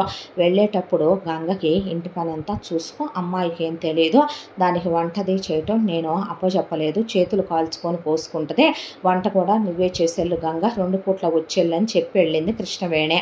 ఆ తర్వాత ఆ లలితనే తన ఆఫీస్కి తీసుకెళ్తున్నాడు ఇప్పుడు అర్జున్. కొంతకాలంగా తీసుకెళ్తుంటే వచ్చేటప్పుడు వర్షం పడుతుంటే కారు ఆపోచ్ అనేసరికి, ఎందుకురా అనేసరికి, వర్షంలో తడుస్తుంటే పిచ్చి పట్టిందా, జలుబు చేస్తే నీకు అంటే, చేయనివయ్యా చేయని, అప్పుడంటే నాకు చూడటానికి ఎవరూ లేరు, ఇప్పుడు అందరూ ఉన్నారుగా మీరు, కానీ నాకు ఈ వర్షం చూస్తే భయం రా, నిన్న ఈ వర్షంలోనే చూశానుగా, ఏం పర్లా నేను మర్చిపోయాను అవన్నీ, ఇప్పుడు నువ్వు మర్చిపో, దాదా తడుద్దామని అర్జున్ని తడిపేసరికి జలుబు చేస్తుందిరా అంటే, చేయనివ్వయ్యా నువ్వున్నావుగా చూస్తావులే అనే తడిచిపోయింది. ఆ తర్వాత గట్టిగా పట్టుకొని కారులో కూర్చోబెట్టి ఇంటికి తెచ్చాడు. ఎంత చనువంటే ఆ అమ్మాయి అంటే తీసుకెళ్ళి ఆ అమ్మాయిని అలా కూర్చోబెట్టి తల తుడుస్తుంటే కచికి తుమ్ముతుంటే చెప్పా నేను వస్తాయి తుమ్ములు అని, వింటావా అనేసరికి గంగ అలా ఒక కన్ను వీళ్ళిద్దరి మీద వేసే ఉంచింది. ఈలోపు అలా లలిత తడిచొచ్చిన దారిలోనే అర్జున్ వెళ్ళి స్టీమర్ తెస్తానుండు అని వెళ్ళబోతూ జారి పడ్డాడు. లలిత మీద పడేసరికి ఇక వయసులో ఉండటమో, వర్షంలో తడవటమో, ఆమె చీర కట్టుకొని ఉండటమో, అన్నాళ్ళిద్దరి మధ్య ఉన్న స్నేహమో సాన్నిహిత్యమో అన్యోన్యతో కానీ అర్జున్ అదురుతున్న లలిత కళ్ళ వైపు పెదవుల వైపు అలా చూస్తూ ఫీలింగ్స్ కంట్రోల్ చేసుకోలేకపోయాడు. లలితకు కూడా అర్జున్ అంటే ఇష్టం కాదు, ప్రేమ, చాలా చాలా ఇష్టం. దాంతో అర్జున్ అలా ఆమెను దగ్గరికి తీసుకుంటే అలా అతనికి ఇంకా దగ్గరైపోయింది. పెదవుల మీద గాఢంగా ముద్దు పెడుతుంటే అతని వీపు చుట్టూ చేతులేసి దగ్గరికి తీసుకుని అరగంట సేపు డీప్గా ముద్దు పెట్టుకున్న తర్వాత లలితకే జ్ఞాపకం వచ్చింది వాళ్ళిద్దరికీ పెళ్ళవలేదు అనే విషయం. ఇప్పుడు తనే మాత్రం కొంచెం తొందరపడ్డా అర్జున్ మిగతా దానికి రెడీ అవటానికి సిద్ధంగా ఉన్నాడని తెలిసి అర్జున్ ఒక క్షణం ఆపేపాటికే అర్జున్ తేరుకునే ఒక్కసారిగా లేచి షాక్ తగిలినట్టు లేచి నుంచొని ఐఎమ్ సారీ అనే నువ్వు ఫ్రెష్ అయ్యిరా అనేసరికి బయటికి వెళ్ళిపోయాడు. ఇదంతా గంగ ఫోటోలు తీసుకొని వీడియోలు తీసుకుందే. ఆ తర్వాత లలిత లేచి వెళ్ళి స్నానం చేసి బట్టలు మార్చుకొని వచ్చాక రా తిందుగాననేసరికి అనే డైనింగ్ టేబుల్ మీద తినమని పెట్టేసరికి ఆ అమ్మాయి చాలా బిడియంగా ఉంది. ఎన్నాళ్ళు ఫ్రీగా స్నేహంలో ఉంటాం, ఫ్రెండ్షిప్లో ఉంటాం వేరు, కానీ ఇప్పుడు ఎందుకో చాలా బెరుగ్గా బిడియంగా అనిపిస్తోంది. దాంతో ఆ అమ్మాయికి రోజు తనే తినిపిస్తాడు. అలాగే తినిపిస్తుంటే వేళ్ళకి ఆ అమ్మాయి పెదవులు తగులుతున్న అర్జున్కి ఫీలింగ్స్ వస్తున్నాయి. ఒకవైపున ఆ అమ్మాయి కింద కాళ్ళు మెలికలు తిరిగిపోవటం, ఏళ్ళు ఫింగర్ క్రాస్డ్ అని గట్టిగా పట్టుకోవటం, ఇవన్నీ గంగ ఫోటోలు తీసిందే. ఆ తర్వాత వెళ్ళి పడుకో అన్నాక అని లలిత వెళ్ళి దిండు కౌగిలించుకొని లలిత పడుకోకపోవటం, ఒకవైపున ఫీలింగ్స్ కంట్రోల్ చేసుకోలేక అర్జున్ వర్షంలో తడవటం, సిగరెట్లు తాగటం, బాల్కనీలో తిరగటం, మళ్ళీ షవర్ల కింద నుంచోటం, ఇవన్నీ గంగ ఫోటోలు తీసి వెళ్ళి వచ్చిన కృష్ణవేణి రామకృష్ణ గారికి మొత్తం చూపిస్తే నవ్వుకొని వీళ్ళిద్దరూ వయసుకు వచ్చారు, ఇక పెళ్లి చేయకపోతే ప్రమాదాలు జరుగుతాయని, ఏమ్మా పెళ్లి చేసుకుంటావా, మా వాడిని ఉండిపోతావా మా కోడలుగా అంటే తల ఉంచుకొని సిగ్గుపడితే ఇది అంగీకారమేనా అన్నాడు రామకృష్ణ గారు.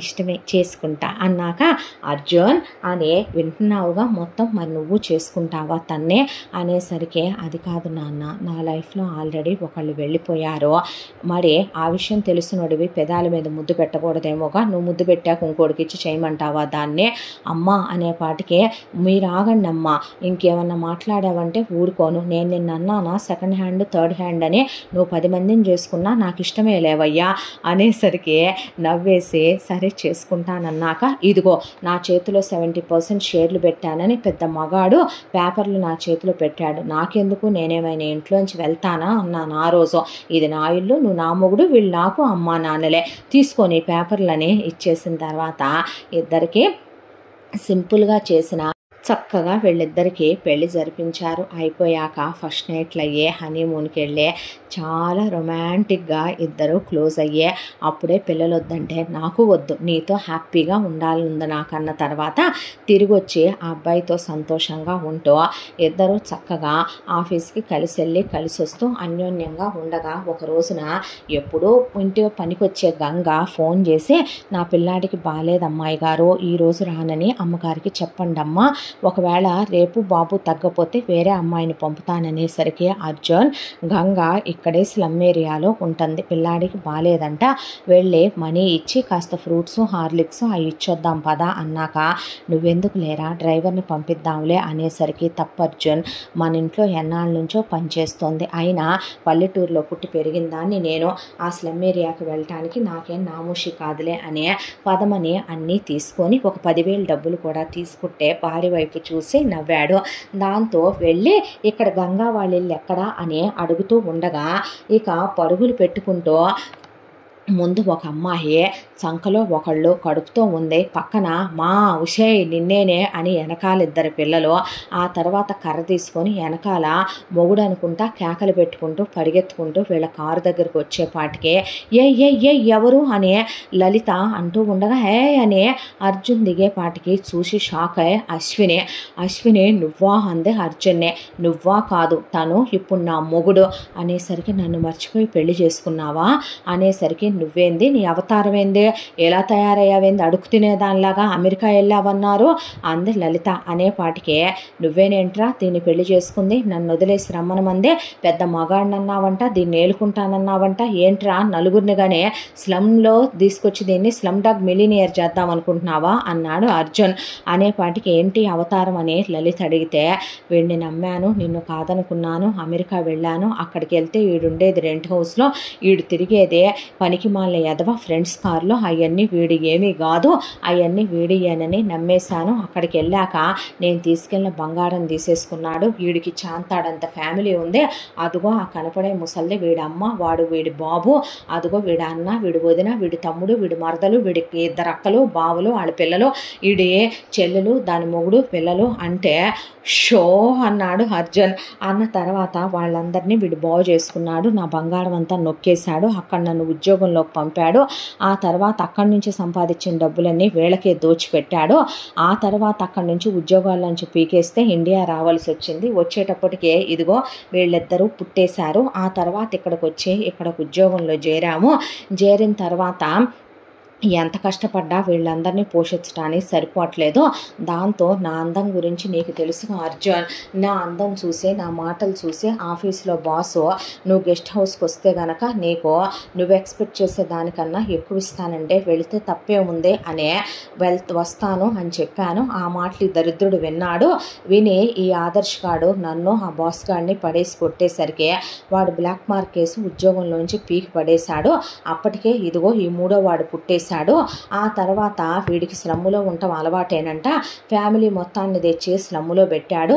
పెట్టి ఇక నాతో ఇళ్లలో పాచి పనులు చేయిస్తున్నారు. ఆ తర్వాత ఇక్కడ స్లమ్ములో పిల్లలకి పోగు చేసి ట్యూషన్లు చెబుతున్నాను 100కి 200కి. ఎక్కడ ఉద్యోగం కూడా రావట్లేదు. ఇప్పుడు ఇంకొకళ్ళని క్యారీయింగు అని చెప్పేపాటికి చీచి నీ జన్మ నువ్వు అసలు చెప్పబాకు. ఎవడి బతుకులో కాలు పెడితే వాడి బతుకు తగలడిపోవటమేనేమే. నా బతుకులో పెట్టావు అయిపోయింది, ఇప్పుడు వాడి బతుకులో పెట్టావు, వాడి ముష్టి బతుకు కూడా తగలడిపోయింది నీ దెబ్బకి అనేపాటికి అలా ఎలా బాస్తో కాలు జారదాం అనుకున్నావు? తప్పేంటి? ఆదరిస్తే లగ్జరీగా బ్రతకొచ్చు కదా, డబ్బులు వస్తాయి కదా, డబ్బుల కోసం ఏమైనా చేస్తావా అంది లలిత. అనేసరికి ఇది నీ రెండో పెళ్ళామా, పర్లేదులే, నాలో హాఫ్ ఉంది, పర్లేదు, వీడు బాగానే సుఖ పెడతాడులే, నీ మొగుడు మగాడు, ఇప్పుడు నేను వాడి గురించి అవేమీ ఆలోచించట్లేదులే. కానీ అర్జున్ అన్న తర్వాత ఛీ అన్న తర్వాత ఇదిగో నీ పేరేందో నాకు తెలియదులే కానీ చాలా ఇబ్బందుల్లో ఉన్నాను అర్జున్. ఎంతైనా ఒకప్పుడు నిన్ను సుఖపెట్టి నీతో సంవత్సరన్నర కాపురం చేశానురా. నటించిన నీకు అన్ని లిప్ లాకులు ఇచ్చాను కదరా, నాకు ఎంతో కొంత డబ్బులు ఇవ్వవా ప్లీజ్, అసలు జరగట్లేదు అనేసరికి ఆ అబ్బాయికి అసహ్యం వేసి కారులో కూర్చుంటే ఆ అమ్మాయి హ్యాండ్ బ్యాగ్లో 2 లక్షల డబ్బులుంటే ఇచ్చి మళ్ళీ నీ మొహం చూపించబాకన్నాడు అర్జున్.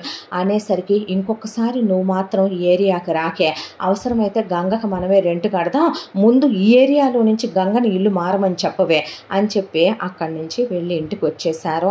ఆ తర్వాత వీళ్ళు కొంతకాలం తర్వాత ఒక్కడు మళ్ళీ బాబు పుట్టాడు అర్జున్కి. చాలని లలితే ఆపరేషన్ చేయించేసుకుంది. ఆ తర్వాత మనవణ్ణి చూసుకుంటూ కృష్ణవేణి రామకృష్ణ భార్యాభర్తల ఆఫీస్కి వెళ్ళొస్తూ వీళ్ళు మొగుడు చేత తన్నులు తింటూ అశ్విని ఎంత దాంట్లో అశ్విని వాళ్ళ నాన్న లంచాల కోసం కక్కుర్తి పడి ఒకళ్ళ దగ్గర లంచం గుంజుదామని చూస్తే వాళ్ళు శుభ్రంగా అవినీతి నిరోధక శాఖ చట్టం వాళ్ళకి పట్టించి ఉద్యోగం ఊడిపోయి జైలుకి వెళ్ళి ఆ తర్వాత అశ్విని వాళ్ళ అమ్మ అశ్విని దగ్గరికి వస్తే అశ్విని వాళ్ళ అమ్మతో కూడా పాచి పనులు చేస్తూ ఇక్కడ తొక్కేశారు అశ్విని వాళ్ళ అత్త మామలు. ఆ తర్వాత అశ్విని చెల్లెలు కృత్తిక బాగా డబ్బున్నోడికి గేలం వేద్దామని ఒకడిని చూసి చేసుకుందే.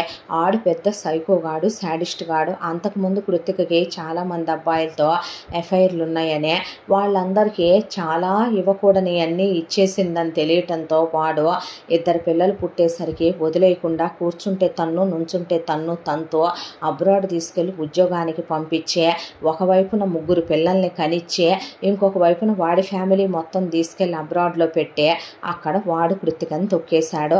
ఎంత దాంట్లో మాత్రం అర్జున్ లైఫ్ హ్యాపీగా తన భార్య బిడ్డలతో ఆనందంగా సాగిపోతూ అర్థం చేసుకునే భార్య, కష్టసుఖాల్లో తోడుండే భార్య ఏ మగాడికైతే తోడుగా ఉంటుందో ఆ మగాడి జీవితం ఎప్పుడూ సంతోషంగానే ఉంటుందని మళ్ళీ అర్జున్ జీవితం రుజువు చేసిందే. ఒక ఆడపిల్ల బాధలో ఇబ్బందిలో ఉంది అంటే వాళ్ళ శీలం దోచుకుందామా, వాళ్ళ వల్ల మనకి ఏ ప్రాఫిట్లు వస్తాయా, వాళ్ళ మీద పడి బతికేద్దామా, వాళ్ళని తీసుకొచ్చి తొక్కేసే వాళ్ళని మనం ఒక పని మనిషినో వంట మనిషినో చేద్దామా అనుకునే ఈ రోజుల్లో ఉన్న ఈ ప్రపంచంలో ఈ కాలంలో ఒక అమ్మాయికి అండగా తల్లిదండ్రులుగా నిలబడ్డ కృష్ణవేణి రామకృష్ణల మంచితనం, ఒక ఆడపిల్లని తన అండగా ఉండి మరే ఆ అమ్మాయి తండ్రిని తన తండ్రి అనుకొని తలకొలివి పెట్టిన అర్జున్ పెద్ద మనసు. ఇలాంటి వాళ్ళు ఇంకా అక్కడక్కడే ఉండబట్టే కలికాలంలో కూడా ఇంకా వర్షాలు పడుతున్నాయేమో, ఇలా ప్రపంచం పచ్చగా ఉందేమో అనుకోవాలి బహుశా. ఎంతటితో ఈ కథ పూర్తి. మళ్ళీ మరొక మంచి కథతో కలుసుకుందాం. తప్పకుండా మన ఛానల్ని లైక్ చేయండి, షేర్ చేయండి, సబ్స్క్రైబ్ చేయండి, బెల్ ఐకాన్ క్లిక్ చేసి ఆల్ అనే బటన్ని ప్రెస్ చేయడం మర్చిపోకండి.